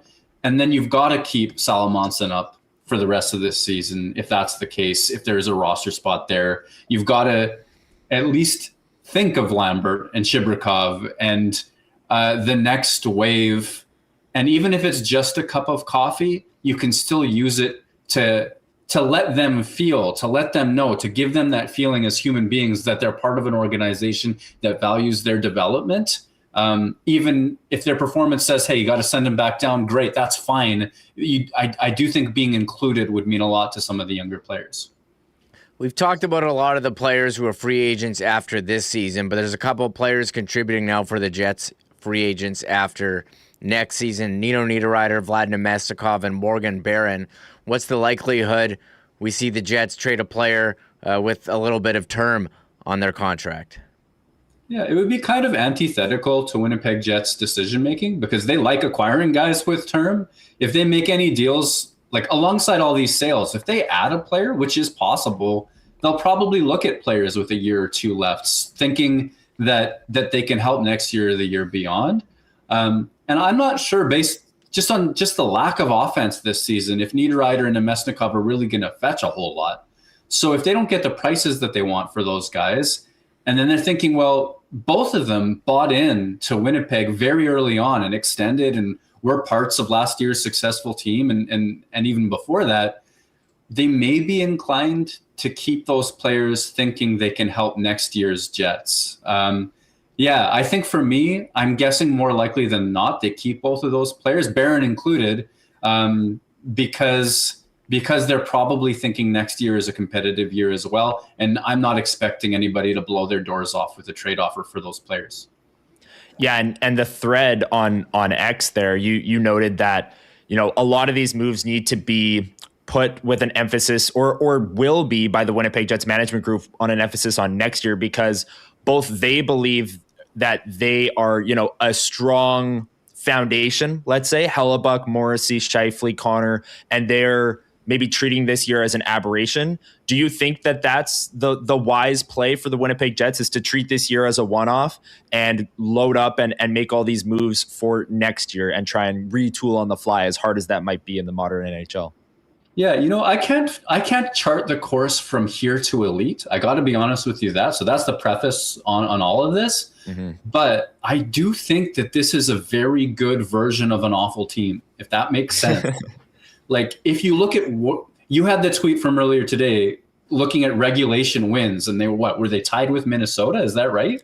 Tied with Minnesota and one ahead of the Pacific Division leading Vegas Golden Knights in regulation wins. Yeah. Wild. And their Crazy. Goal differential is -8, which I think is 19th or 20th. It's not 32nd, right? Mm-hmm. They had a month without Connor Hrabchak. Eric Comrie struggled badly. We're not seeing the real Adam Lowry. It's just a fact. His line was one of the best things about Cup contender Winnipeg Jets. He's not dominating the way that he did a year ago. That is going to take time. They spent time without Sandberg, without Perfetti. Hellebuyck's the big one on that front, but there's a lot of reasons. And then when they started losing and they got fragile, you can count 7 points given up in games where they had control heading into the third, or like heading at least late into the second, and then they give up leads and all that sort of stuff. They're so much better than the spot they have in the standings. That doesn't mean that they're elite. I don't think that means that they can turn it around and all of a sudden next year they're a top 5, top 8 type of team. I do think that there's a route from here to next year's playoffs, and I don't think that that's that complex when you have the foundation that they do have in place. Right, I'm looking through your thread, and you noted in your final thought who is a threat to create, and it seemed like outside of the top line, with the Connor Scheifele, Valardi, and Josh Morrissey, offense pretty hard to come by consistently. They're really missing what Nikolai Ehlers brought on the second line. Is that the biggest flaw now on this team, trying to replace what they lost last season? Yeah, I mean, I'm not going to – Ehlers is a huge loss. Let's be clear. But I'm not going to point to that because there's ways forward without Ehlers. And last year's Lowry, Niederreiter, Appleton line destroyed elite competition. They absolutely destroyed it. It was one of the number 1 goal differential driving lines in the league, and they played top competition. Winnipeg doesn't have that, and this year, and that has nothing to do with Ehlers. It has players that need to get back up to the levels that they've established. You have the Scheifele-Connor duo, where when they're scoring, they're winning you games, and my goodness, have they won Winnipeg a lot of games. But the defensive cheat has crawled into their game during that 10-11 game losing streak. Even in that goal that they gave up last night, the goals against Detroit where they're on the scene. Like Kyle Connor's defense has not been great in this last little while, but they've won so much of their minutes because they score. Well, if they can't score on any given night, no one else will. So that's a problem. Like, you're hoping that Lowry's line treads water. You're hoping the fourth line treads water. It is an enormous deal that Taves and Perfetti and Valardi have found something on that second line. That's a legitimizing factor, but Winnipeg has just spent so much of the season without it. You need, like, I'm quoting somebody else, and I wish I knew who it was, but they're like a player away from being a player away. They need at least one more player that they can count on to create just to be an average team. And I think ideally that they'd have two more top six, middle six type players who can really score. And I think that's doable, but it's not what they're working with right at the moment. Yeah, I'm with you on that. And bringing it back to the short term, I think there's a general consensus among the fan base, coaches, players, management, everyone, that one win is great against the New Jersey Devils. But if it doesn't turn into 5 in a row, pretty sure you said this earlier on in your comments, then so what, right? Like, it's really all for nothing. As unlikely as it may be, what is the path to winning 5 straight games for the Winnipeg Jets? Is it Connor Hellebuyck going God mode? Is that the most likely outcome? Is it, the bottom 6 really starting to click and the top line going nuts? Like, we all know that they just need to win 5 in a row or 10 in a row or whatever it is. What is the most likely thing that would drag them to that, Murat? Yeah. I think you need a little bit from every single one of those. Like, it's for me, it's like taking that enormously heavy furniture item that you've been storing around forever and you can't move by yourself. But if you had 6 of your friends, you could do it. Weird pull, but it's personal experience, I guess. And for me, you gain likelihood if Hellebuyck plays wonderfully. And he outplayed Jake Allen last night. Allen, I think, had a pretty poor game. You could see him look skyward after goals he gave up. Hellebuyck can be great, and he has been great so often over the course of his career. That's one route. The special teams have to be a driving force. The power play's got to get closer to great than pretty good, which they've been much of the year. PKs run hot and cold. They've got to stay running hot. You need Scheifele's line to score those goals that they so consistently do and win their minutes. I think that there's been some cheat in their defensive game lately, but where are the consequences? They play 20-plus minutes every single night.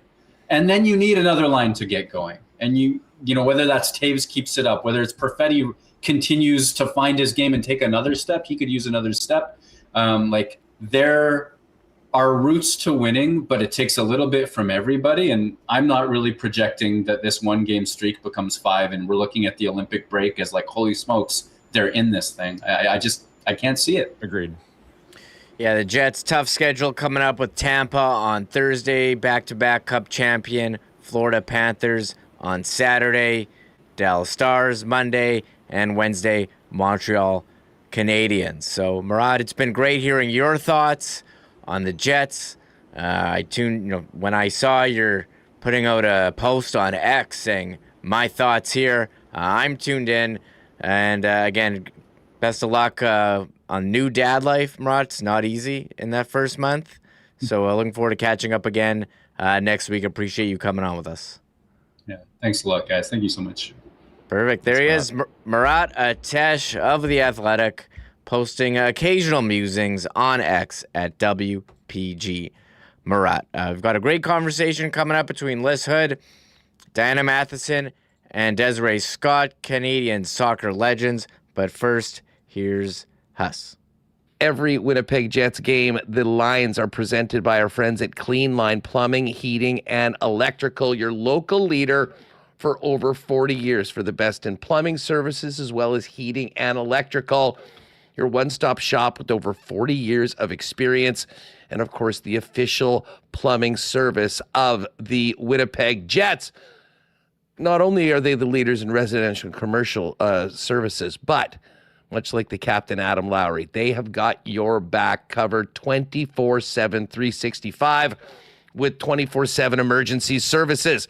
Mark the number down, 204-500-2001. When you need them, Clean Line is there.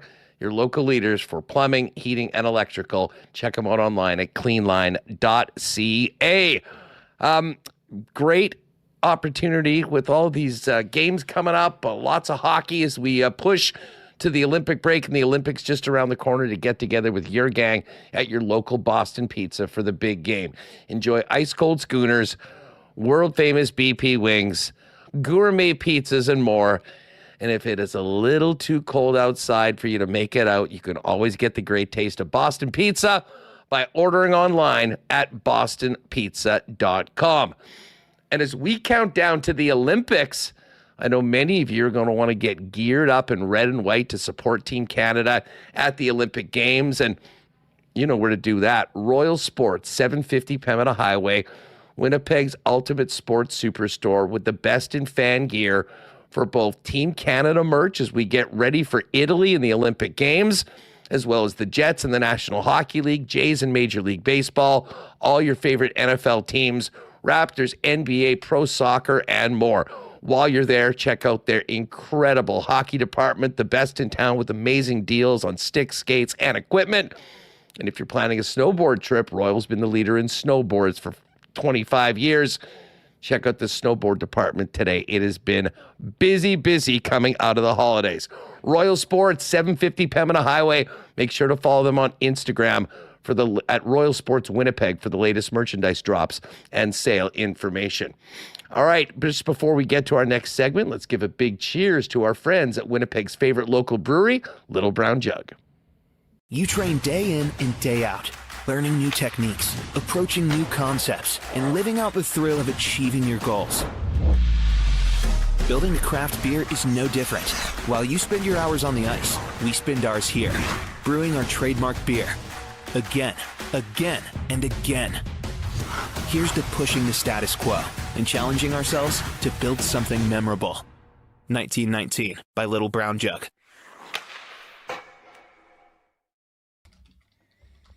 There's Huss, as I mentioned. He'll be back next week. We've got a great conversation coming up with Lyss Houde about the pitch, women's sport and the fight for equity. It's a film screening tonight at the Human Rights Museum. Sarah Lesky will be hosting. Canadian soccer legends Diana Matheson, founder of the NSL, and Desiree Scott about this documentary on the creation of the first women's pro soccer league in Canada. So more on that. I'm going to throw it to Lyss Houde. Welcome into Winnipeg Sports Talk, everyone. I am not the normal face that you see on these WST daily shows. You may know me if you tune in on Sundays with Connor Hrabchak, but my name is Lyss Houde, and I am so excited to be joined by two amazing pillars of the Northern Super League today to talk a little bit about the league this year that they've had, as well as a fantastic event that we have coming up this evening right here in Winnipeg, all about the Northern Super League and the documentary about it, The Pitch. So I'm joined by the Chief Growth Officer of the league, Diana Matheson, today, as well as one of the players from the original inaugural season of the NSL, Desiree Scott, two former Canadian women's national team players as well, huge pillars of soccer in our country. Diana, Des, thank you so much for joining us today. Thanks for having us. Yeah, happy to be here. I know Des had you on recently talking a little bit about kind of your retirement. You chatted with us a little bit about kind of what that looked like for you this year. But I want to hear a little bit about, just to get started, tell us about this documentary. Diana, I'll throw it to you to talk a little bit about The Pitch. This is a documentary that talks about kind of how we got to this point of developing the NSL into what it is today as the first professional women's soccer league here in Canada.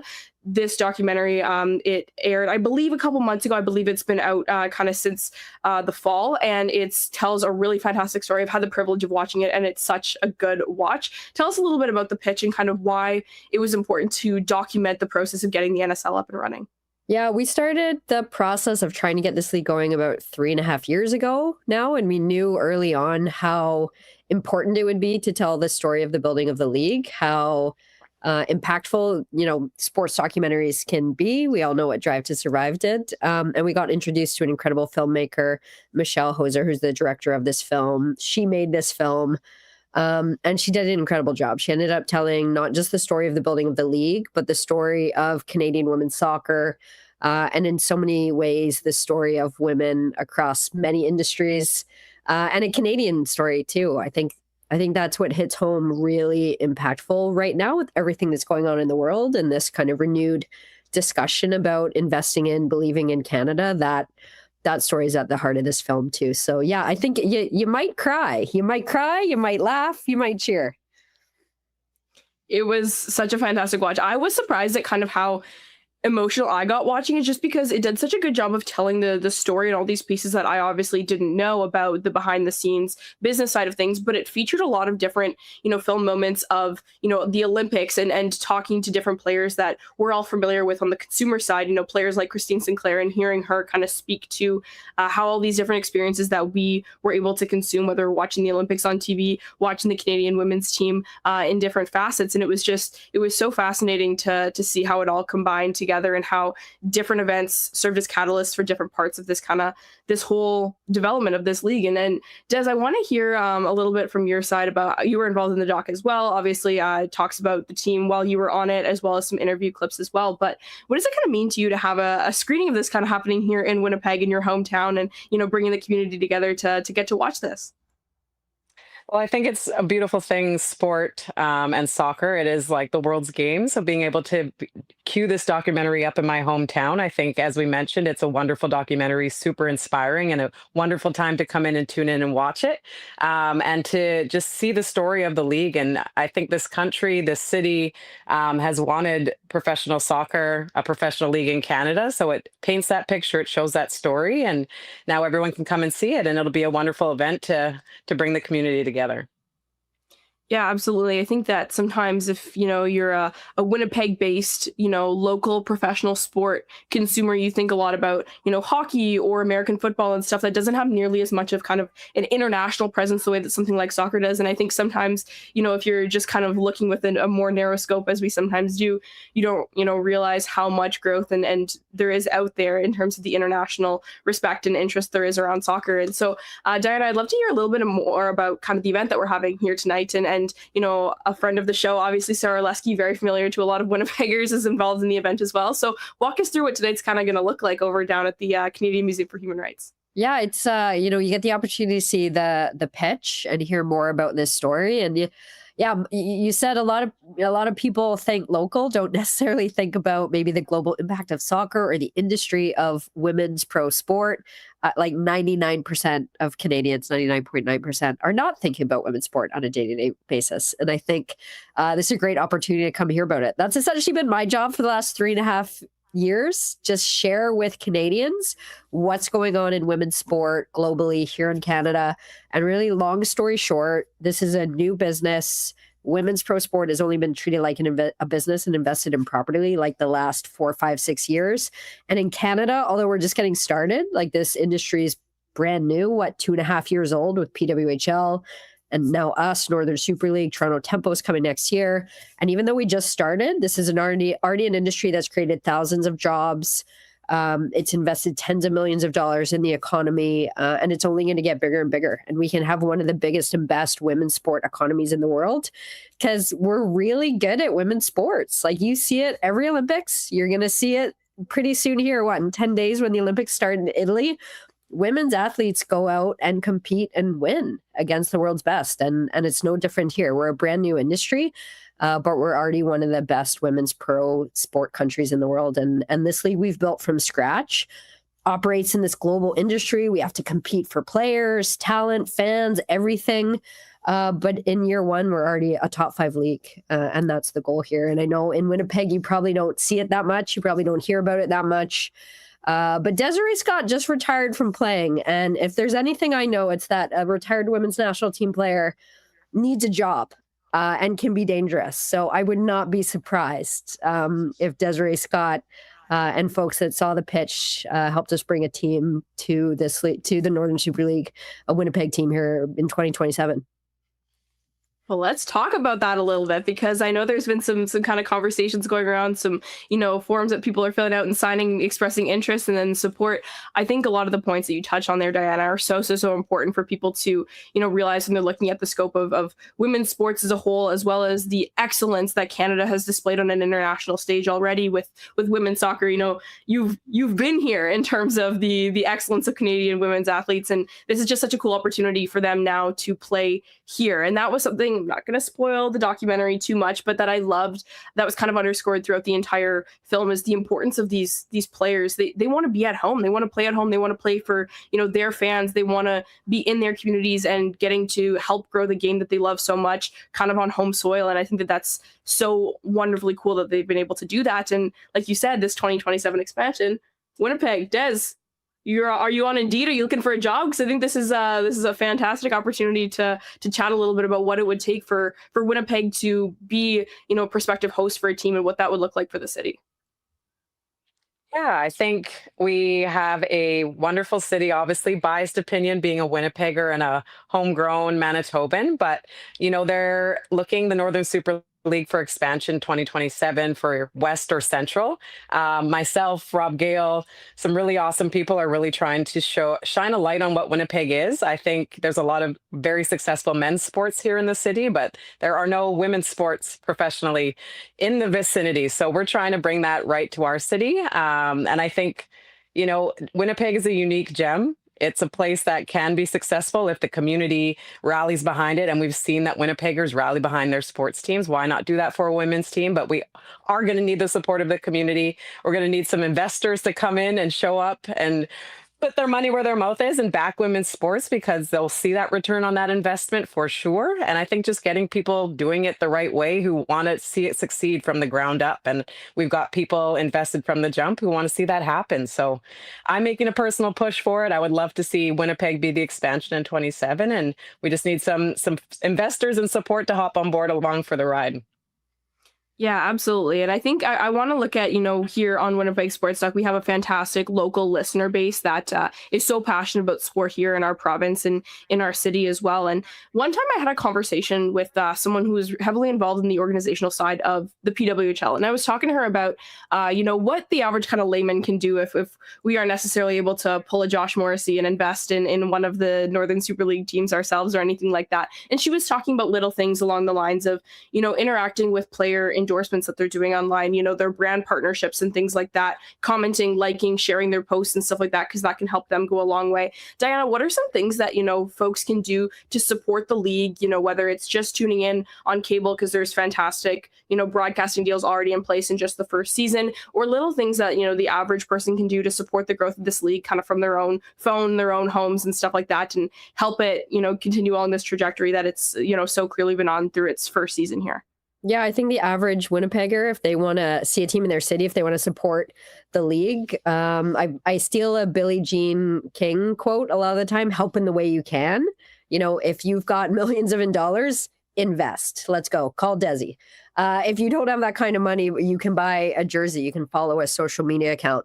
I'll add to Billie Jean's quote too, support in a way that's measurable. The challenge in women's sport historically is that we faced, all these myths and biases. Women's sport doesn't make money. No one watches women's sport. Women's sport isn't a business. It's false. It's a business. And it's the data that is able to disprove those non-believers. That's the only reason we could get this thing off the ground. There was finally data around women's sport. Like, women's sport data is only as old as 2019. Like, there was nothing before that. And finally that data was there to show, oh, this is who the women's sport fans are. If you put it on TV, the audience grows.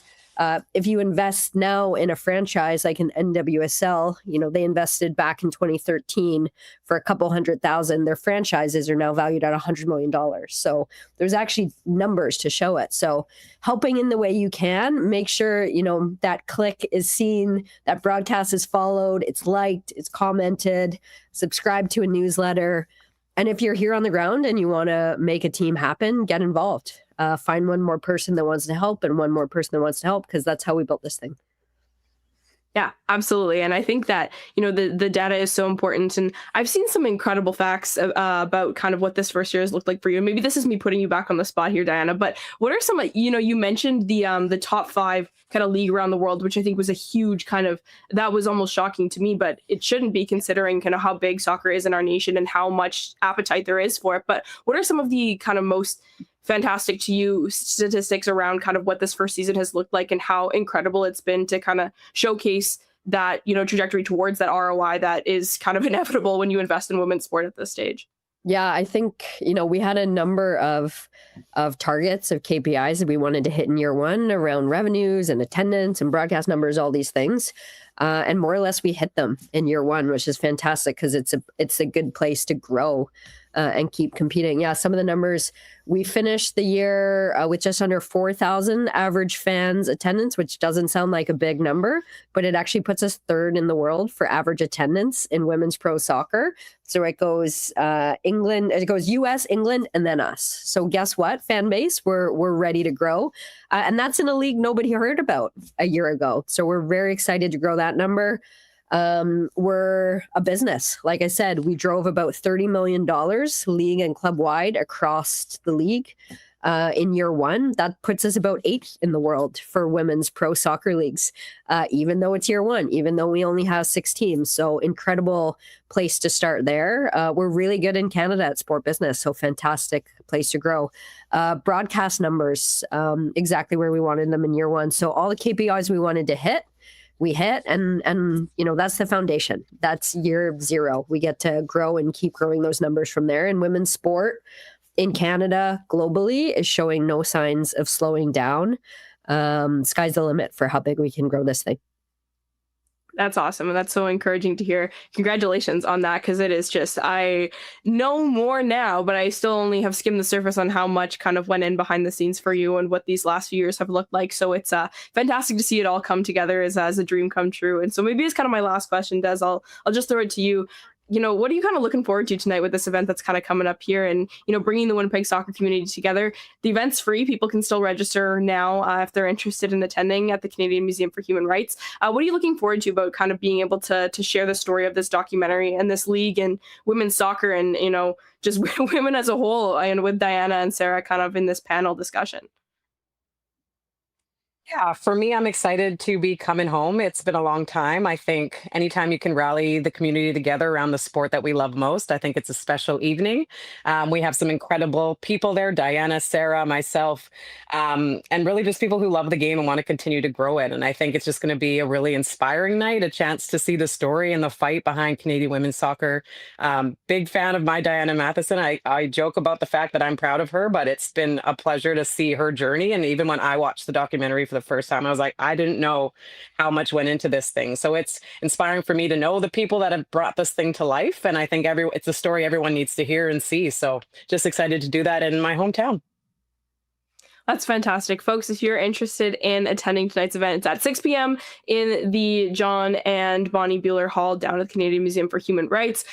We can include the link in the description of the video. If you're interested in registering to attend, it is free, but registration is required.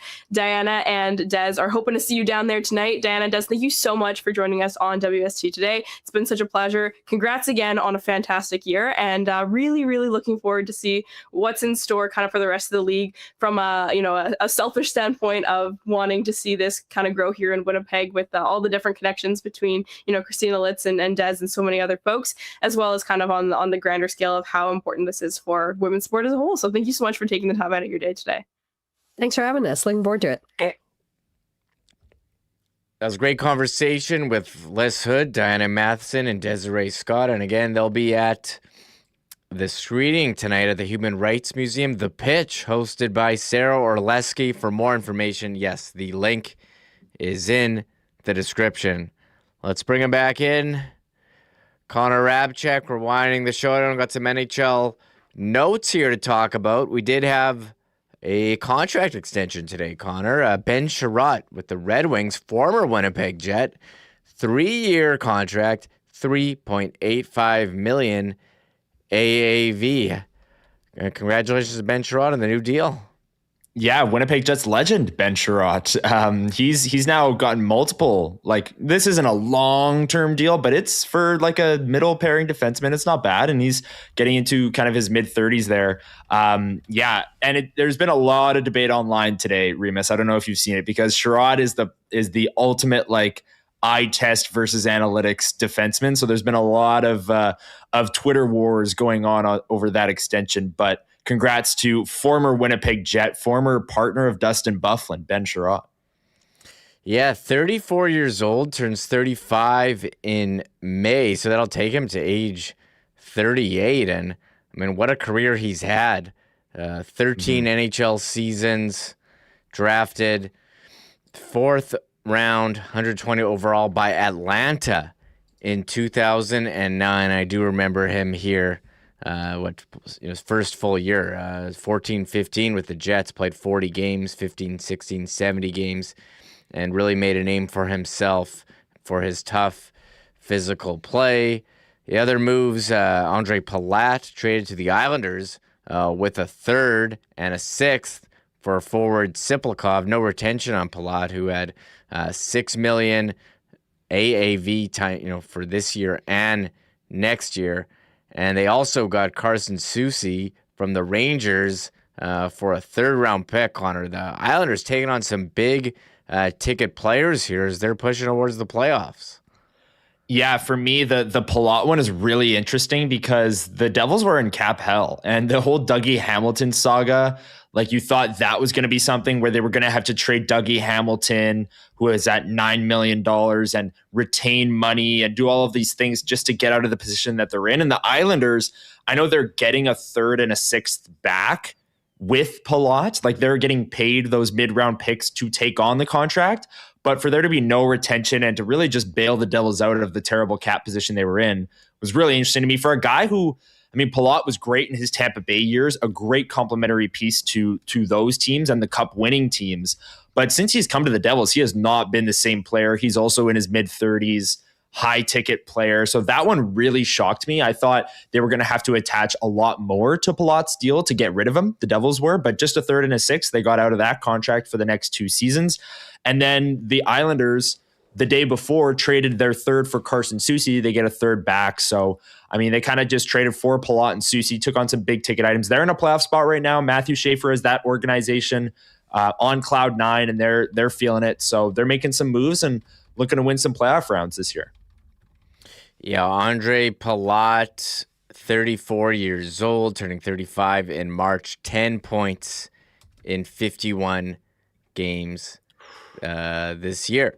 Yikes. And other NHL news, the Montreal Canadiens firing their goalie coach, .844 team save percentage. Goaltending been a problem for them all year. And what do you have? Sam Malinsky signing a 4-year deal with the Avalanche, $4.5 million AAV. Thatcher Demko, season-ending hip surgery. Were from some of those from yesterday, but just mentioning those. But the Canadiens with the goalie coaches, they're marching towards the playoffs here. Yeah, I mean, Montembeault was on the Four Nations roster. Like last year, Montembeault was their guy, and now they have Montembeault, they have Dobish. They just are not getting it done in terms of the goaltending. And yeah, their team save percentage, one of the lowest in the NHL. I believe it's bottom 4 in the league.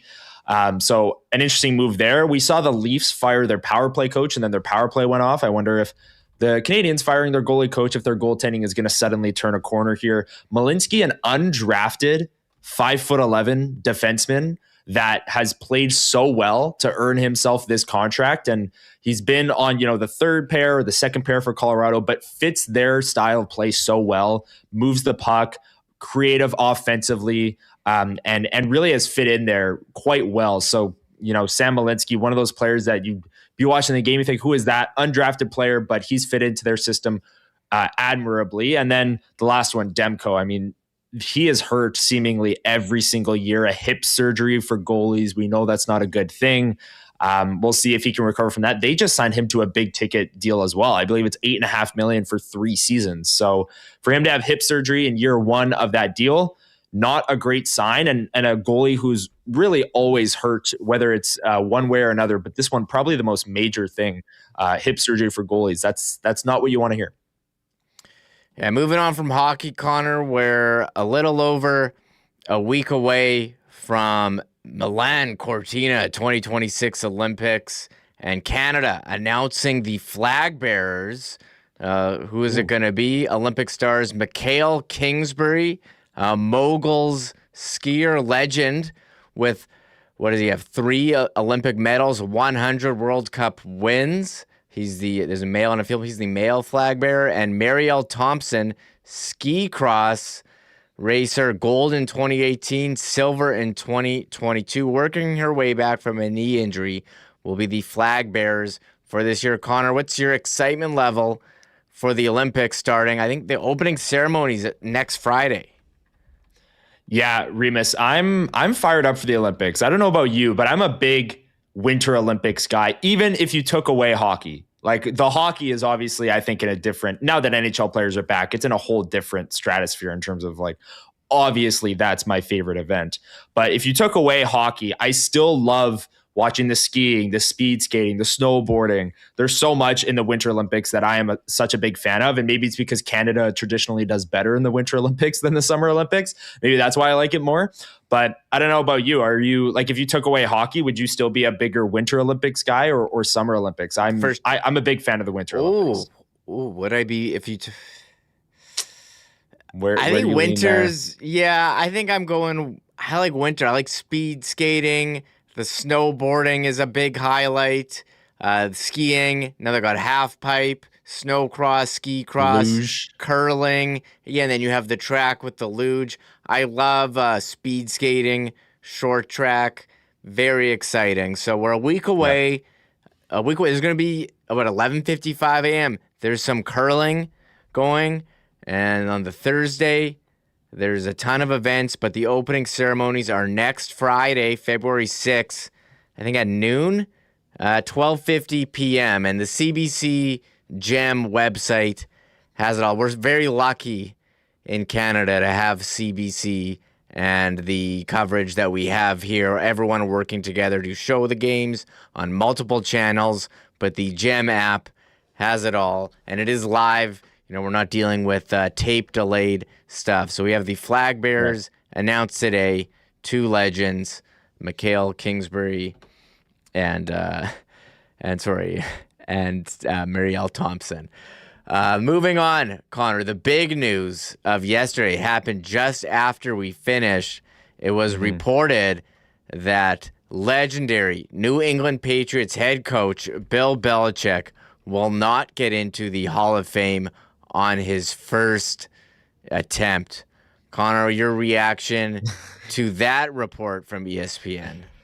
Well, my reaction yesterday, I won't say it now, but like, what is going on here? Like, how is Bill Belichick not? If Bill Belichick's not a first ballot Hall of Fame coach, then no one ever is. You know, like, I don't know. I know it's being floated out there that, you know, like the Spygate and Deflategate is being held against him by some of these voters. Does that mean Tom Brady's not a first ballot Hall of Famer either? Greatest quarterback of all time? Like, I don't know. This is one of those decisions, Remis, or one of those things where there's obviously a Hall of Fame committee, and clearly they need to reevaluate what the criteria is for someone to be a first ballot Hall of Famer. Because if Bill Belichick isn't, will any coach ever again be a first ballot Hall of Famer then? Like, are you just supposed to wait a year? I was shocked that Bill Belichick, widely regarded as probably the greatest coach in the history of the NFL, or one of, was not a first ballot Hall of Famer. I don't know. What was your initial reaction? I didn't even know that, like, he was up for, I don't know who's up every year for Hall of Fame induction. I didn't even know that this was going to be a thing, but obviously it became a massive story in a blink of an eye.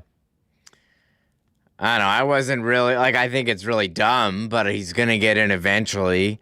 So I'm not going to get so outraged, but he's won 8 Super Bowls. It's like, pretty 6 as a head coach, 2 as a coordinator. Yeah. I don't know, man. So, I mean, if you're going to have a Hall of Fame, but you have people who vote for, obviously the people voting have a personal vendetta against him. Exactly. Bill Polian, who was GM of the rival Colts, so many great games between Brady and Manning, Colts and Patriots. When they asked him if he voted for Belichick, he said he couldn't remember if he did or not. And there were reports that he was rallying the voting committee to make him pay for Spygate and Deflategate. Like Colts GM, right? This guy, Polian? Yeah. Colts general manager. Legendary executive. Yeah, Bill Polian. Yes. Yeah. Yeah. So the Pats just owned the Colts for 2 decades, and this guy's mad about it.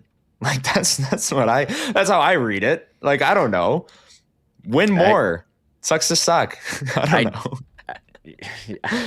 Yeah. So I'm trying not to get outraged over it. I feel like he'll get in eventually, but people out there want to send a message. I remember who was like, someone didn't vote for like Ken Griffey Jr. or Ichiro for Hall of Fame. Every year it's like, oh, who didn't vote for this person in their top 3 Hart ballots? Shame them. I don't know.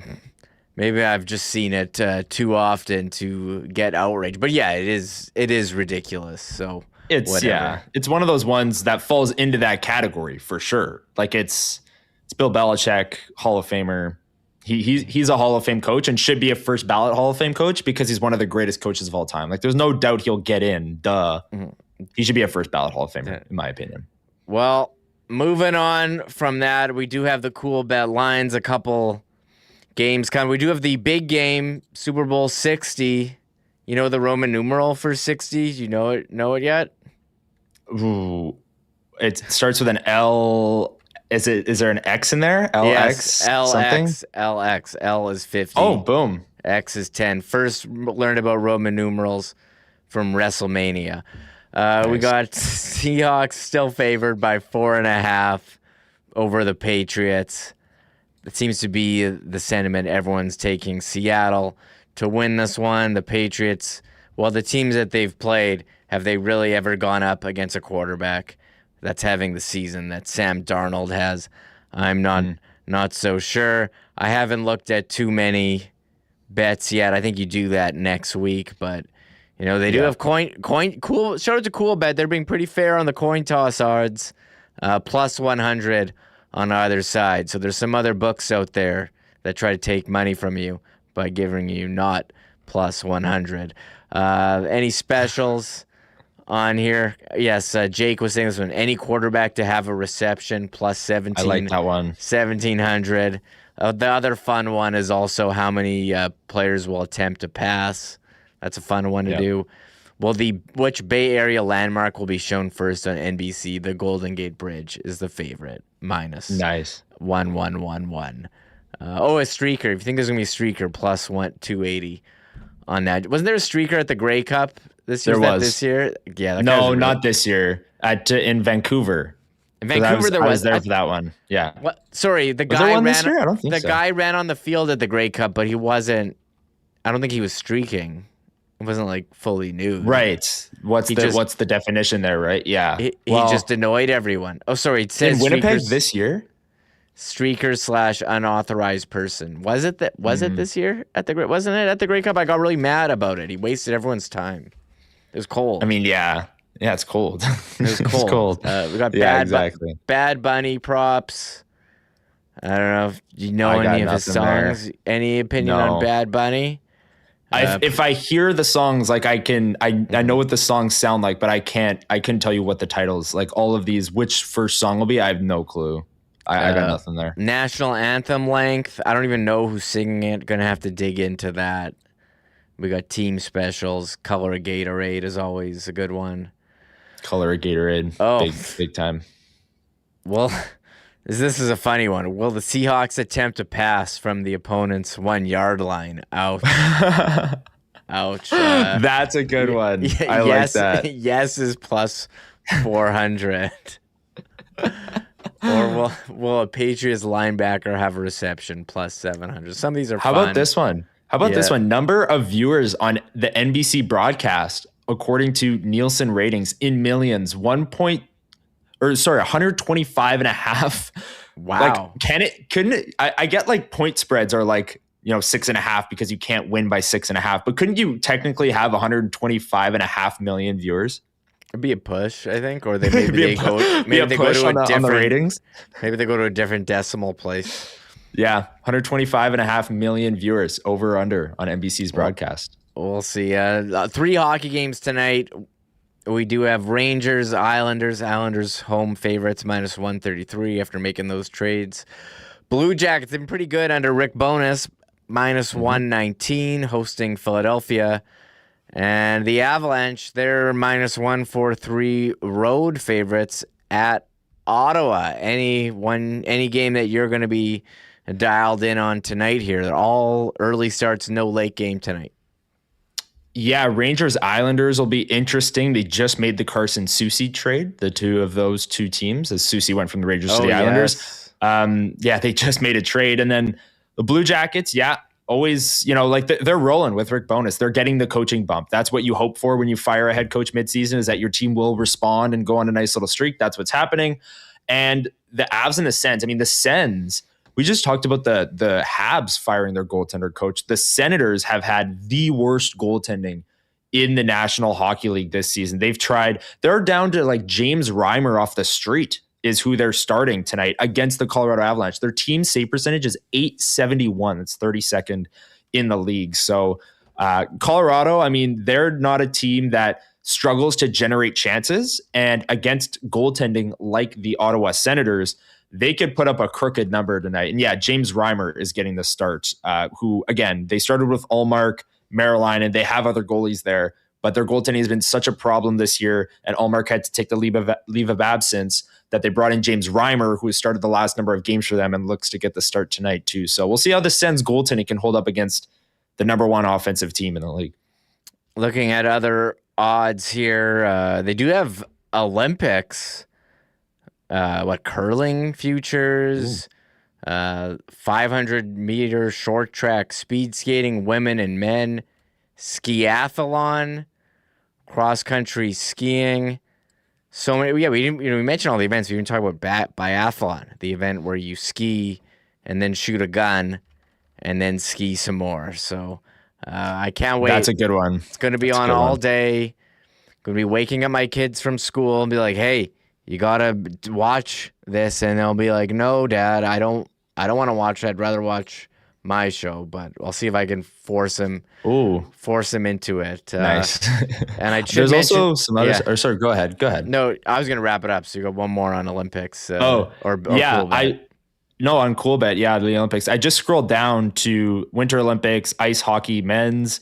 You can look at tournament MVP. Connor McDavid's the favorite, plus 550. Top goal scorer for Sweden, William Nylander. Is he even going to be healthy? Top tournament goal scorer.